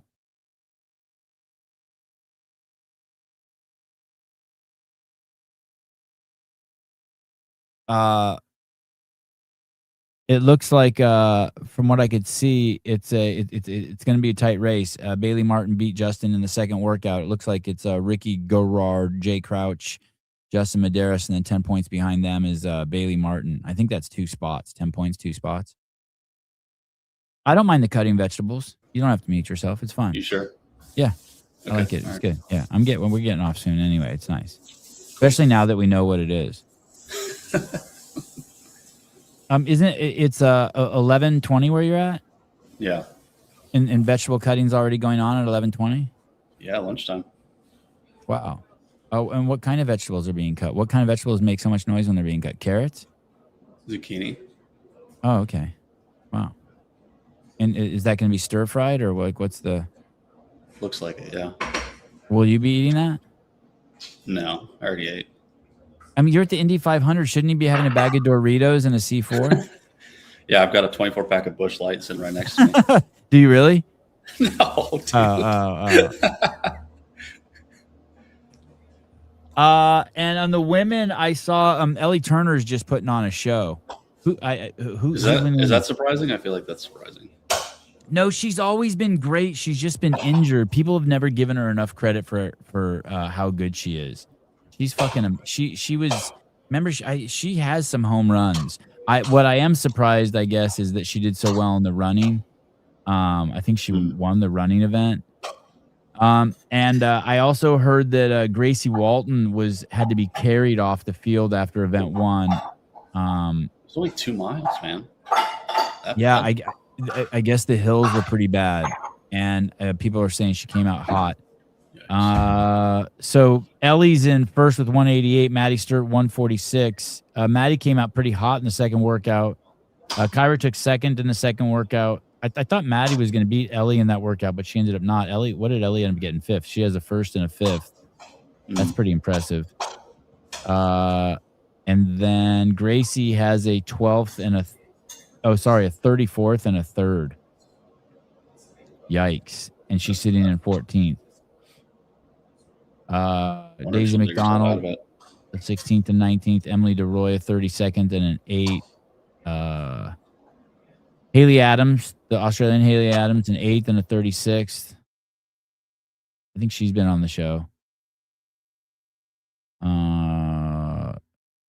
Gemma Ellis, 30th and a 30th. I think she's been on the show. Did she qualify for the games one year out of Africa? I want to say. Name doesn't sound familiar at all, but maybe. Those are the only names I recognize. Yesterday on the show with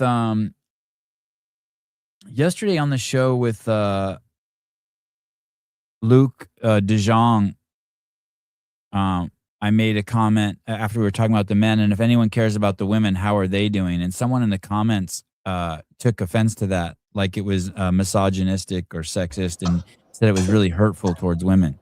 Why? Because clearly they fucking don't understand my sense of humor. Listen, you jackasses. I just have been saying for the last fucking month and a half that the women have stolen the show at the semifinals, and it's been a much better competition between the women and the men. I spent my whole fucking entire career fucking glorifying fucking the women in the space, you moron. And if you can't handle a joke, and I would easily say the same thing about the men on the flip side. If I was covering the women, I would easily just say, but if anyone cares about the men, I would easily have just said that. If you get offended by that shit, go fuck yourself. This isn't the channel for you. Go project your pathology on someone who gives a fuck. And I appreciate you making the comment because it gives me an opportunity to point out everything that's wrong with this world. Sevon podcast. Oh yes, Sevon podcast games tease pre-order ends soon at noon. Oh yeah, head on over to vndka.com. Get your Sevon podcast shirts. Also, Joseph Ramirez, what did you say? You said something up here. Sevi, we may be collecting footage at the games for the Glintons podcast. First timers, any suggestions for a rookie and good camera? Anything Sony makes, man. if you're going to be far away, anything Sony makes, and if you're going to be in the stands, rent a 70 to 200. Sony, you want something that has great autofocus. You definitely want to practice with the camera ahead of time. You want to learn how to use the focus buttons that are on the side of the lens. The newer lenses have a so when the Sony camera is searching for something in focus and it finally grabs it, you can push the button and lock down the focus. Peace and love, yeah. Not unhinged rant. I just thought I curated. I thought I culled all the morons, and the other creators in the space have already curated all the fucking idiots in the space, which I'm so happy to see. And so I thought it always shocks me when there's someone still left in the cohort that's a moron. But I appreciate it because it allows me to address the wokerazzi.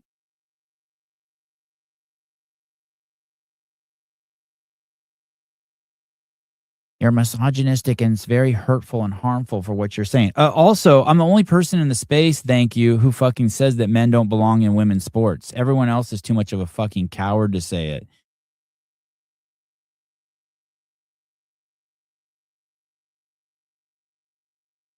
Too much of a coward.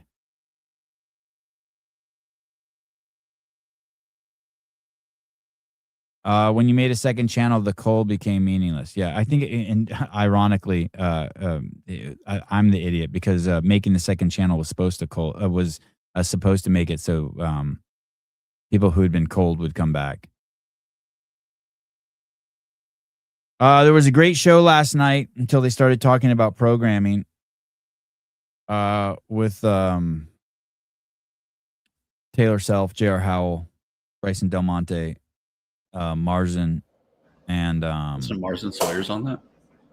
Yeah, Marzin Sawyer, Bryson Del Monte, Taylor Self, J.R. Howell. Yeah, did I forget someone? I feel like I'm forgetting someone. Were there 5 on the show? 4, 5. Oh, did Seth Page ever make it on the show? He was in the thumbnail. I listened for like 30 minutes and I didn't see him. Mason. Yeah, Mason Sawyer.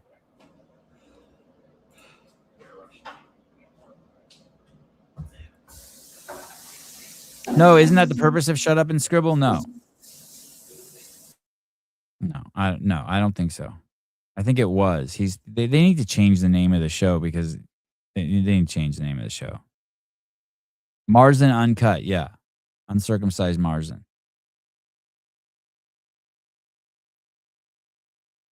I'm not offended.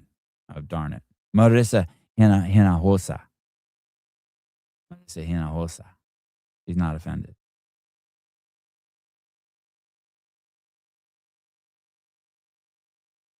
Today's Thursday, Friday. No, today's Friday. It's Saturday in Australia. I did, against my better judgment, I am going to show you. I found Dave Castro's burner account. Oh boy. And I really shouldn't show you guys, but I'm going to anyway, for those of you who want to follow. It just shows that, like, I don't have a bias. You know what I mean? Like, I will... You'll dog on Dave even if... Yeah, I will dog on Dave. Yeah. What's it called when someone calls someone an unk? I don't know what an unk is. I think it actually just means like you're uncool.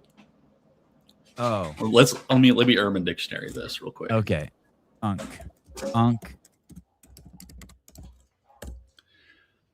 Older guy or someone acting old. That's an unk. Oh, okay. Okay, well, here we go. If you want to follow Dave's burner account, here you go. It's pretty edgy. Here we go. Y'all want me to be an unk so bad. Y'all want me to be an unk so bad. If I'm an unk, how am I on a Harley? How am I on a Harley if I'm an unk and I just got a tattoo today? He got a little pudgy, and I never thought Dave would get a tattoo. I'm an unk, right? If I'm an unk. But the teeth give it away, right? Yeah, those are definitely Dave's teeth. Yeah. I rode my Harley to get a tattoo. Fresh. Plastic still on it. The eyebrows, too. Yeah, eyebrows. the moles on the face. That's Dave. Look at Dave's mustache. He thinks he's hiding under that helmet. And I'm an unk, right? Y'all want me to be an unk so bad. If I'm an unk, how you say I'm supposed to be an unk, right? And I'm on a Harley. And the Harley gives it away. He should have been more discreet. Supposed to be an unk, right? Goofy helmet. Y'all want me to be an unk so bad. Amazing. Look at it. And Dave, the same eyebrow. Dave has that wild hair on the right. Yeah, big black bushy eyebrows. Nice show today. Enjoyed Millie and Dawn yesterday too. Oh, good. I wasn't sure how good that one was yesterday. I had fun on it, but I wasn't sure if it was good. Your mom calls me Unk. Is that helmet from 1982? Yes.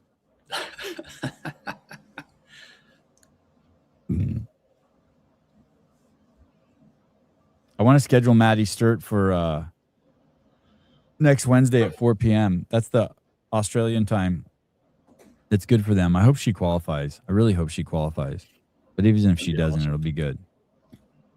Her and Jay qualified to be sick. Say that again? Her and Jay qualified, right? Yeah. Oh, yeah. I thought you said she was sick, but that would be sick. Got it. It would. No, she is sick, but not sick. She's like guys, sick. Yeah, I get it. Urban Dictionary sick.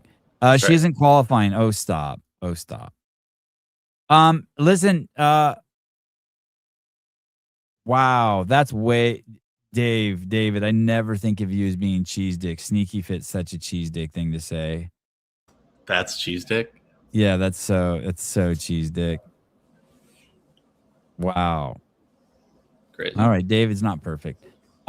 Hey guys, every year I go to the CrossFit Games. It ends up being such a great time, and the camaraderie and the overall vibe is fantastic. And it's weird watching it from home versus being there, because from home you can be a bitter douche, but when you're there, you will have so much fun. And so if you have a chance to go, you should really go. I was just thinking about that last night. I was starting to get excited about going to NorCal, and I was thinking about going to Legends, and Taylor and I were talking about how important it is to go to events because of how it changes your perspective. You at home, you're kind of just sitting there looking for things that bother you. But when you're at the event, you're looking for things that you love. And it's so much better to be there. It's so great. You'll love it. It's better than, like, think of all the concerts you've been to and you've dropped $500 on a ticket and you're like, this is stupid. The audio is horrible. It's crowded. The people are assholes. The CrossFit Games is the exact opposite, going to a CrossFit event. It's like you're always impressed. Don't you think, Caleb? No, I would agree. It's always a good time. Yeah, you hug people you never thought you'd hug. It's a great time. It's a love-in. So if you get a chance, make sure you go. The Games is better live than the UFC live, for sure. The CrossFit Games is going to fights live sucks. Really? I think so. Have you ever been to a boxing match or UFC match? Oh, they're horrible. No, never. I've been to a handful of professional boxing matches. They're horrible. I haven't done the UFC, but I have to assume it's the same. You can't see shit. You're just looking at the screen the whole time, hoping someone doesn't throw a beer at you. Janine, I'm super bummed. My baby's due July 22nd. I'm in Sacramento, and the Games will be in San Jose. Well, Sacramento is going to be insane next weekend. Not this weekend, next weekend. It's going to be the same there. You get a dose of the Games in the Love-In at the NorCal Classic. It's going to be so fun.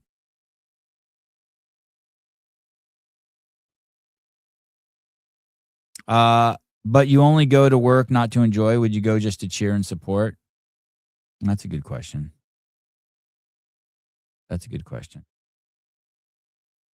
I don't know if I would, but I would regret it. Like, if I went there just to cheer and support, I would have an absolute blast. Everything is good there. It's just the people are so good there. It's a party every time. Yeah. All right. I'll see you guys later this evening. We're due for some sort of, I think Torian God, it might be late. Tonight might be a late night. I think Torian starts at 8:50 p.m. Pacific Standard Time. I was looking at the CF Network News. CFNetworkNews.com. They got the whole schedule there. Oh yeah, right on the homepage. Day 1, we're on day 2. Individual event 3, 8:50. Oh, by the way, the Torian stream is crazy because it's 7 hours long. If you want to see the individuals, just go to the fucking end. Yeah.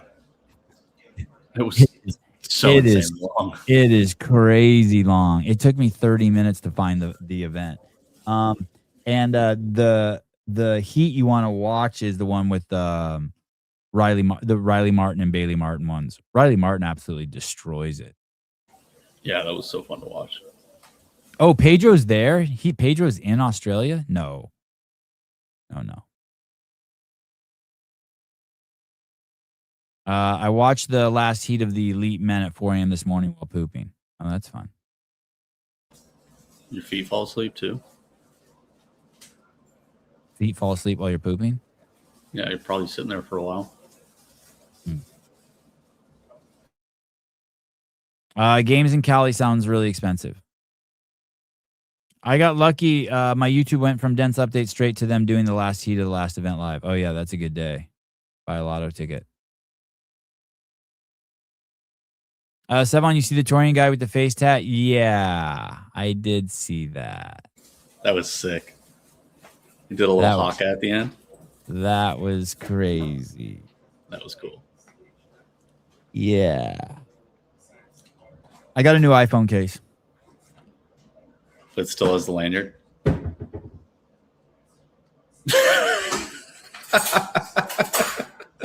a new iPhone case.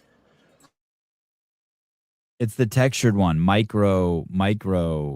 It's not the rubber one anymore. Oh, you have the same one. I got the knockoff from Amazon. Oh, come on. I got the knockoff from Amazon. He's Polynesian. He's crazy is what he is. He's crazy-nesian.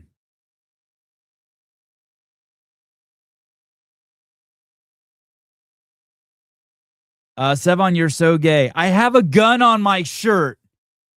I have a gun. I'm cool. I'm not gay. I have a gun. It precludes you from it all. You think you have to be molested to get a face tattoo? What percentage, honestly? Well, yes, if you're white. But if you're Samoan or Polynesian, you don't have to. That's just part of the culture. It's like a thing. Isn't it? I'm gonna ask Grok. How do I get to my fucking Grok? What I'm gonna ask Grok. What percentage of people who are have face tattoos are molested? How strong is the correlation? Let's see. Hey, sweetheart. Hey, sweetheart. Hey, good morning. What's on your mind? Oh, I like the way your intonation is. When I called you sweetheart, your intonation was totally different. Yeah, you got so me. Crazy. I liked hearing it. Yeah, you're sweet. I like the way you smell. Aw, thank you. You're making my morning already. Okay, enough of this stupid shit. What's the correlation between face tattoos and getting diddled as a little kid, being molested as a child? Is there a strong correlation? Don't lie and cut to the chase.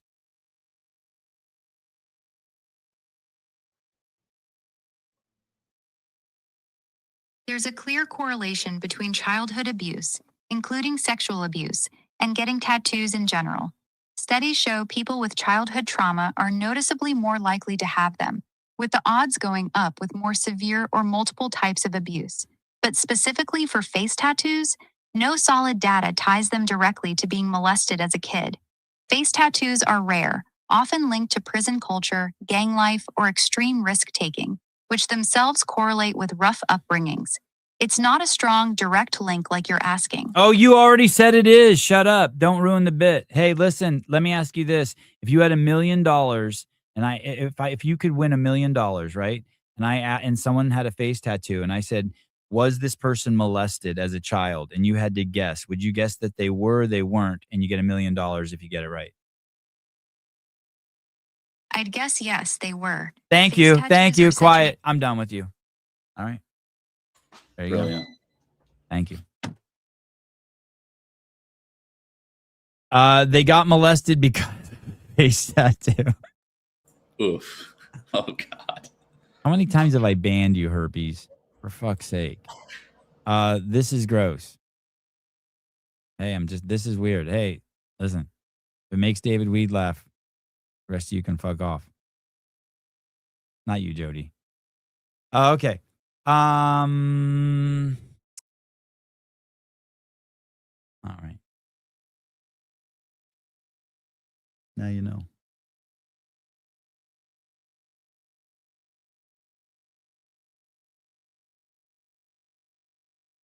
I got all this Bible stuff sent to me yesterday and today after having Dom and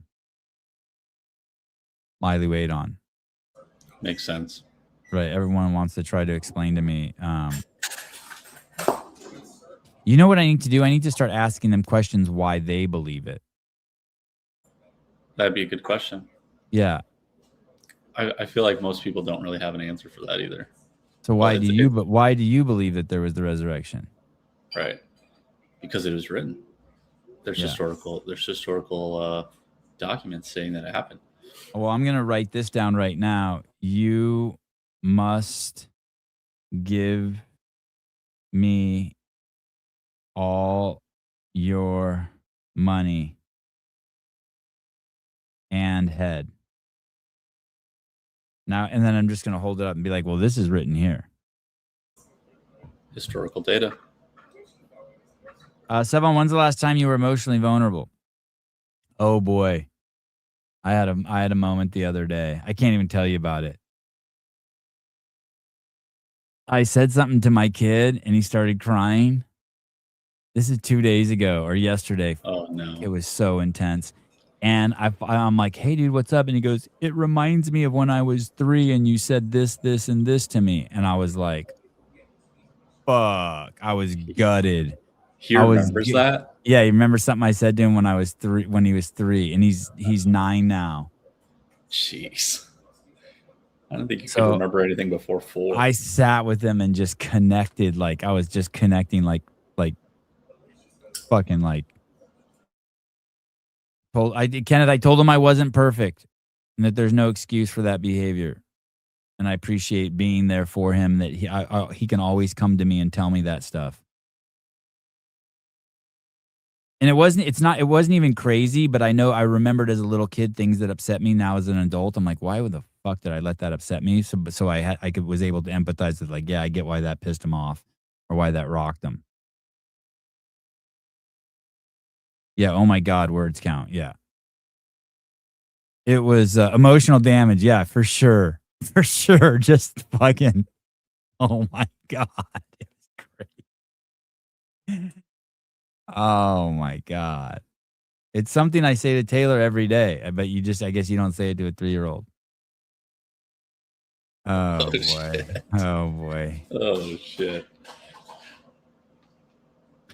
I can't wait for the teenage rebellion arc in the Sevon household. It's already begun. I'm changing my whole approach.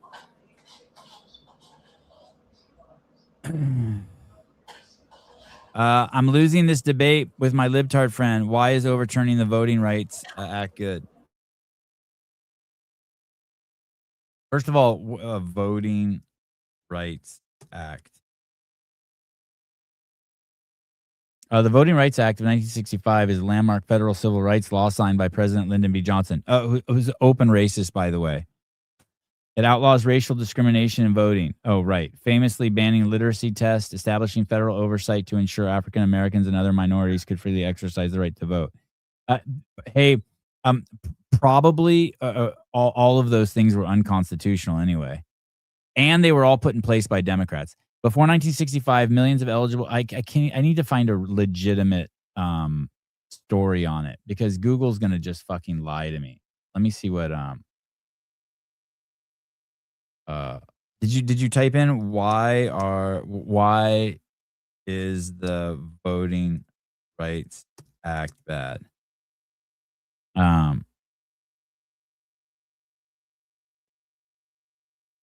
Yeah, everything starts off with a bias. It starts like the first thing that pops up is the most successful civil rights measure in history. Sure.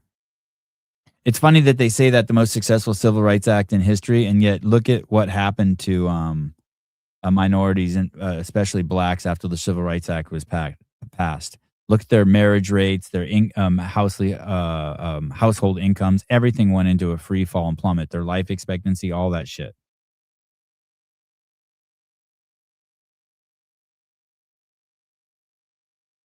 I don't know much about it.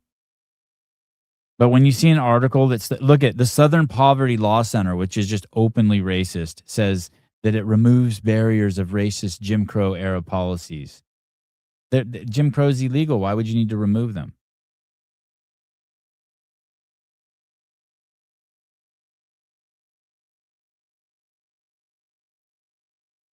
Yeah, everything is I'll look into it. I don't know. I'm not following that story. I'll look into it though for you.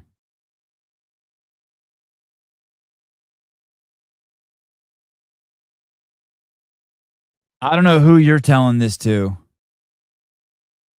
Remember, you're raising future men. They got to learn how to be tough. I don't know who you're saying that to.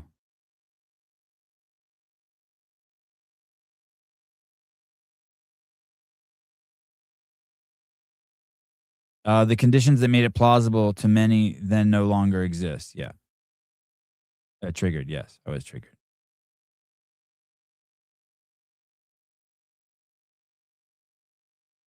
It's important to connect with your kids every day. Make sure you do that. And if you don't know what it means to connect, you better figure it out fucking quick. Part of that is being emotionally, I don't know if vulnerable is the right word, but for sure available. And if you have extra time, do it with your wife. If not, fuck it. But make sure you do it with your kids.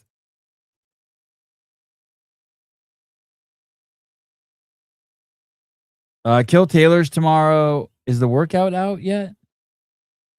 I don't think so. $500.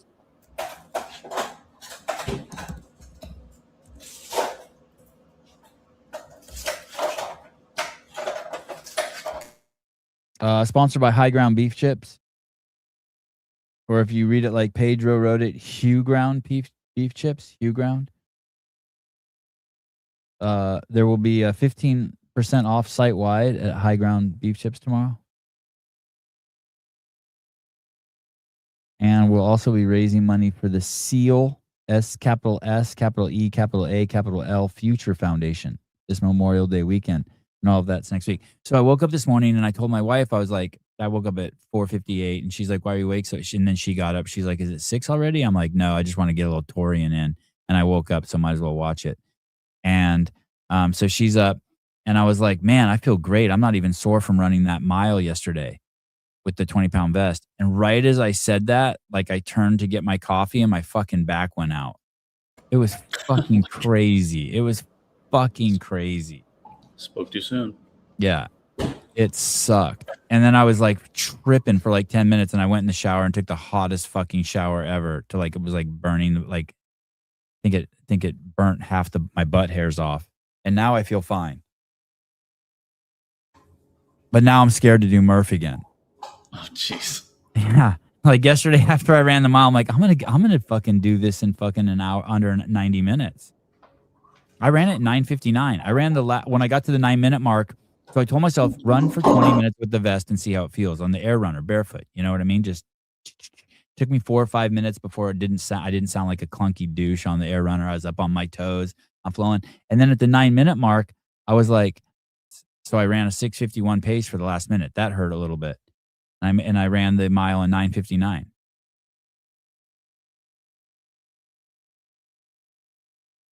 Are you reading that final comment down there? Yeah, I don't know what that. I'm not really sure what that means, to be honest. I don't remember that conversation. Oh. Coffee-related injury strikes again.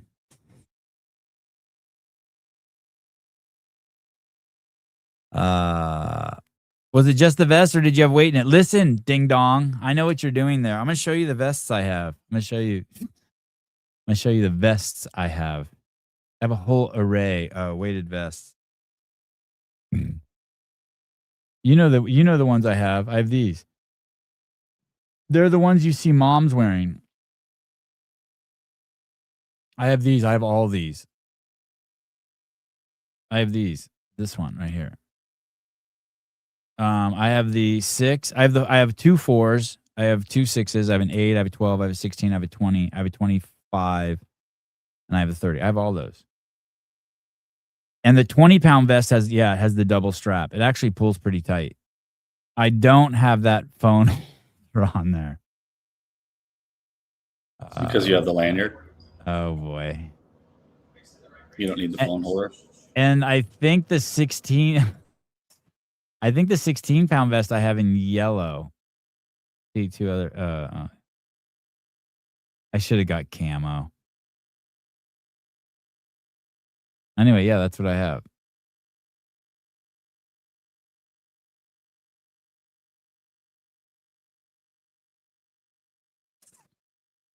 Beaver's camera looking crisp, very. What camera is that? You have like like just a 5600, 6500, 6800, 6700? No, I have A7 IV. Oh, yeah, it's fucking crazy. Looks nice, huh? Yeah, it looks crazy nice. So that's the vest. I wore the 20-pound version of that. It's probably comfier than a regular one. It's pretty comfy, especially with the 2 straps. Nice.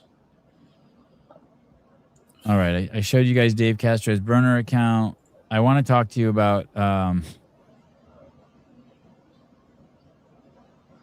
stuff that's I'm not allowed to talk about on the station. Hey, what percentage of men do you think are happy with their wallets? Are you happy with your wallet? I wish I had my wallet here. Yeah, I've had the same wallet for almost 10 years, I think. Can I see it? No, I don't have it. I'll pull it up though. It's a Trayvax wallet. I have the nicest little wallet that I've had forever. It's crazy. But I see these I have basically this one. How does that work? Let me see some other pictures of it. Oh wow, that is nice. So this little button thing comes undone, and then you can put your cards in this pocket, and then you flip it over, and it has a little money clip. Yeah, it's got a bottle opener on it too. So that's come in handy more often than anything, I think. That's really nice. Hey, that clip right there. Do you ever fidget with it so much that it's become loose? Like open it, close it. I fidget with it all the time, but it's never failed. Like I've never had an issue of it just like popping off. Wow. Vindicate, my wallet is great. I just need more money. By the way, Travis, my wife was asking me if I'm really going to send you the drum kit. It was weird that she inserted on that. My wife never inserts on anything, like nothing. And this morning she's like, "Are you going to really send that to him?" I'm like, yeah, I guess. Oh, that's why she inserted on it, because it's just in pieces in the jiu-jitsu room. Oh. I was tripping this morning. I was like, wow, this seems like something she would never, ever in a million years ask me. Ridge wallet. I have to get a new wallet after it gets washed too many times. I can go about 5 or 6 years with the same one. Yeah, I have this wallet. Not on purpose. I'm assuming he means I'm assuming he doesn't do it on purpose. If my hubby doesn't take the trash to the curb, I take the cash from his Ridge. What's a Ridge? Wow. A Ridge wallet. Oh. Similar to this one, but a little. I think there's no leather on those ones. It's just a metal wallet. Hey, are there any things your wife does that it's like well, I'll just say it. This past Wednesday, my wife took the trash cans out. I really did not like that. I don't know why. It's not a big deal. But like on a 1 to 10, I didn't like it like a 0.1. But I still felt it. You know what I mean? It was very little, but I just didn't like it. Do you know what I mean? Like she took the trash cans to the curb. I just didn't like it. No, You have any issues like that? No, we share pretty much all of the tasks around the house, basically. Yeah, maybe it's because I do so few tasks. I felt like, oh fuck, I'm fucked. That's the one thing that Is she gonna divorce me? She's like, oh, she made a list of pros and cons why she's married to me, and one of the pros was he takes the trash out, and that's it. And she's like, fuck it, I'll give it a few swings, taking it out. If I can do it, he's gone. That's right. No longer a reliable source of energy. She did text me the other day. Oh, when I came in the house, you know when Greg said she threw away the registration on that show? When I came in the house, and my wife would never do that, by the way. But I do remember when his wife did that. But when I came in the house, she's like, "I've never fucking done that." I'm like, "Oh, I know." That's so funny. I know. I know. That is so funny. Yeah. And I was like, but I wasn't about to fucking get crazy. Maybe he just said you did it to make so that if his wife heard, she didn't feel bad.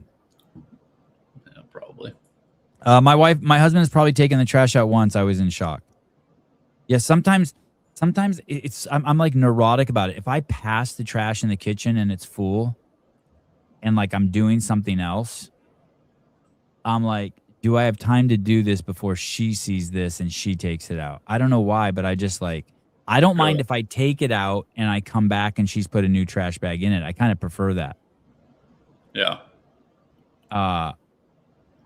Yeah, and I like breaking down the boxes too. Trash and breaking down the boxes is my husband's job. Yeah, I love breaking down the boxes. I feel very masculine when I'm doing that, ripping the cardboard boxes apart with my hands when it would be so much easier, like to have a mat knife or something to help me, but just ripping the tape and just showing my, even though no one's watching except for God, showing my strength, my hand strength. Nice little cardboard workout. All right, caller. Hello, caller. Caller? Hello. Hi. Hey, I wanted to chime in on this this marital chores discussion. Please. Hey, have you ever noticed? I saw something in a Rich Froning video from way back when, where like he started unloading the dishwasher, and Hillary chimes in being like, "Oh my God, we need cameras around more often." He's unloading the dishwasher, and he's like, look at the camera like, "Okay, I unload this shit all the time. Don't do this." And I watched that. I'm like, holy shit, my wife does the same thing. I unload the dishwasher. I'm not gonna lie, it's not 50% of the time, but it's a significant amount of the time. And anytime I do it, she almost fucking passes out as if I've never done it before. And I feel like this is a female phenomenon. Like they get it in their head that they are just fucking, the house would disintegrate if they were gone for 24 hours. And it's completely overblown. I would soon rather fucking die than empty the dishwasher. That is one of the worst tasks ever, by the way. So kudos to you for doing that. You make 25 trips back and forth to this box under your fucking counter. I hate it. I hate it. I have that same phenomenon with my wife and the lint tray in the dryer. I'm like, one day she says, "Man, I'm the only person who ever empties the lint tray." I'm like, "Are you out of your gourd?" I live to empty the lint tray in the dryer. I empty that shit. So now I empty it like, since she said that, now I empty it like 3 times a day just to be like, fuck you. And it sucks because I usually like to do it just once a day so I get nice big lint balls. Because it's so gratifying, like ejaculating. Right. But okay. But yeah, that's interesting. Yeah, I swear I've seen it before. When I saw that in the Froning video, I was like, holy shit. That's exactly what the fuck I have felt for years. Yeah. Do you mow your lawn? Do you mow your lawn? Yeah. And has your wife ever mowed it? No, that would be like how you described the garbage was at a 0.1. That would, for me, that would be like a 7. You'd be like, if I came home and she was like pushing the lawnmower in the front lawn. So hey, listen to her. So that's what you got to do. You got to be like, you got to be like, listen, I don't want you mowing the lawn, but relative to how much you mow the lawn, I empty the dishwasher every day. Just so you know, like you're out of your mind. Yeah, I could. Yes, yeah. See, I don't even want to get in the debate because she does do a lot. It's not So I would just need to just look at her and say, yeah, you're out of your mind. You're out of your mind. It's that simple. That's insane. But anyways, I think it is a female phenomenon. I'm sure the females are going crazy in the chat right now. No, Just they wanted know. to chime in on that These one. are good women in this chat. They know. Yeah, they know. Yeah. All right. You guys have a good one. Okay. Bye. Thank you. All right. Bye. Has your wife ever mowed the lawn? Yeah, probably. But I mean, gets out there on the John Deere. Yeah, it's probably been when I was gone for a month at a time. She knows how to do that, fill the gas tank and all that, and like turn it on. And very self-sufficient. I'm trying to think. What if I'm going to Google that? Women mowing the lawn. Oh wow, yeah, this gets you. I knew this was going to get some good pornographic Google images. Yeah, women mowing the lawn. Look at this. Women mowing the lawn. This is amazing. Here we go.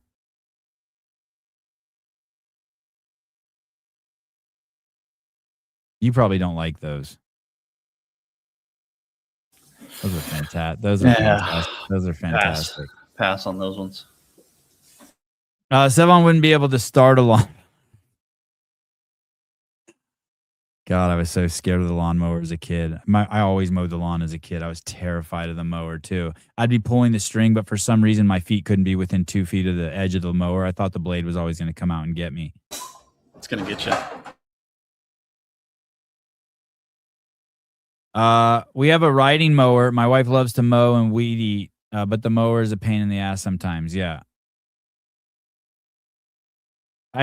Once a week, I beg my wife to come in the garden and look at my work so she doesn't think I just do nothing all day.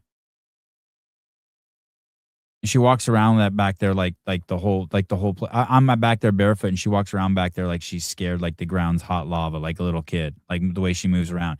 She looks where she puts each step. Like, come on. Just get out here and get dirty. My great aunt is in her 90s and does yard work to stay busy. There's a case to be made. Yeah, it's different. My mom does tons of yard work too, but my mom didn't never mow the lawn. Oh boy, this isn't going to be a good story I want to hear. When I was a kid, I had a surgery and shared a post-op room with a girl that lost her leg. It got run over by a lawnmower. Oh God. Oh my God, that's terrifying. Greg has built a wood shop at his house. And he has this saw. All the saws in there are like smart saws. And he said you can't cut yourself with it. He said if you touch the blade with your hand, it'll stop. Yeah, I've seen that. I don't really know how it works, but that's definitely a thing. Yeah, that's crazy. God. I knew a guy, a professional arm wrestler, who lost his leg. Not lost it like no leg, but his leg was just completely mangulated. As a kid, a riding lawnmower ran him over. Yikes. She was an absolute terror of a child. The nurses wouldn't come to my room to help me because she was so difficult. Oh boy. What were you in there for? The way it works, Sean Lenderman, it's an electric pulse blade. It is an electric pulse in the blade and basically shorts like a circuit breaker and hits the brake on the saw. Oh, like it's like an iPhone, like somehow like how the iPhone knows you're touching the screen. So it like maybe you close the circuit on it or something. Like I don't know. That's interesting because I know that's kind of the same thing with like the saws they use for casts. I think. Oh, if it touches your skin, it stops. Right. Oh, you can test that with a hot dog. Wow. Hot dog saw stopping test videos. Here we go. All right.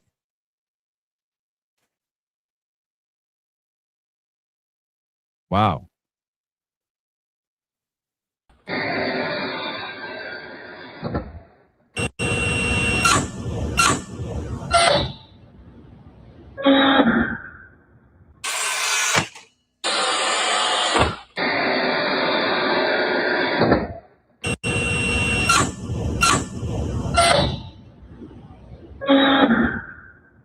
That guy needs to quit being a pussy and just use his hand. No way, dude. Yeah. The same thing as somebody proving that a bulletproof vest works. Oh, this is a great comment. Not enough characters to describe it well. And then Jeremy says, call in. He says, I would get made fun of for my voice forever. That's amazing. No, I promise we won't make fun of you. Only a little bit. All right. So much good stuff to talk about. Time to do a Sevon podcast show. All right. That's how my grandpa lost his finger. Everyone has a grandpa that lost his finger doing that, right? Yeah, they're not a grandpa if they don't have that experience. They have all their fingers. Yeah. All right, guys. I'll see you guys later today. Don't forget Kill Taylor tomorrow, 8 a.m. Pacific Standard Time. And I'll see you guys later on this evening. All right. Bye-bye. Your affiliate could be better. You don't need a conference telling you to get more members and charge more. You need advice that actually applies to your gym. At Red Cell, we connect you with proven affiliate operators who help you improve your facility, programming, and business with actionable guidance specific to you. No generalities, just real solutions. Visit callredcell.com and take your affiliate from good to great.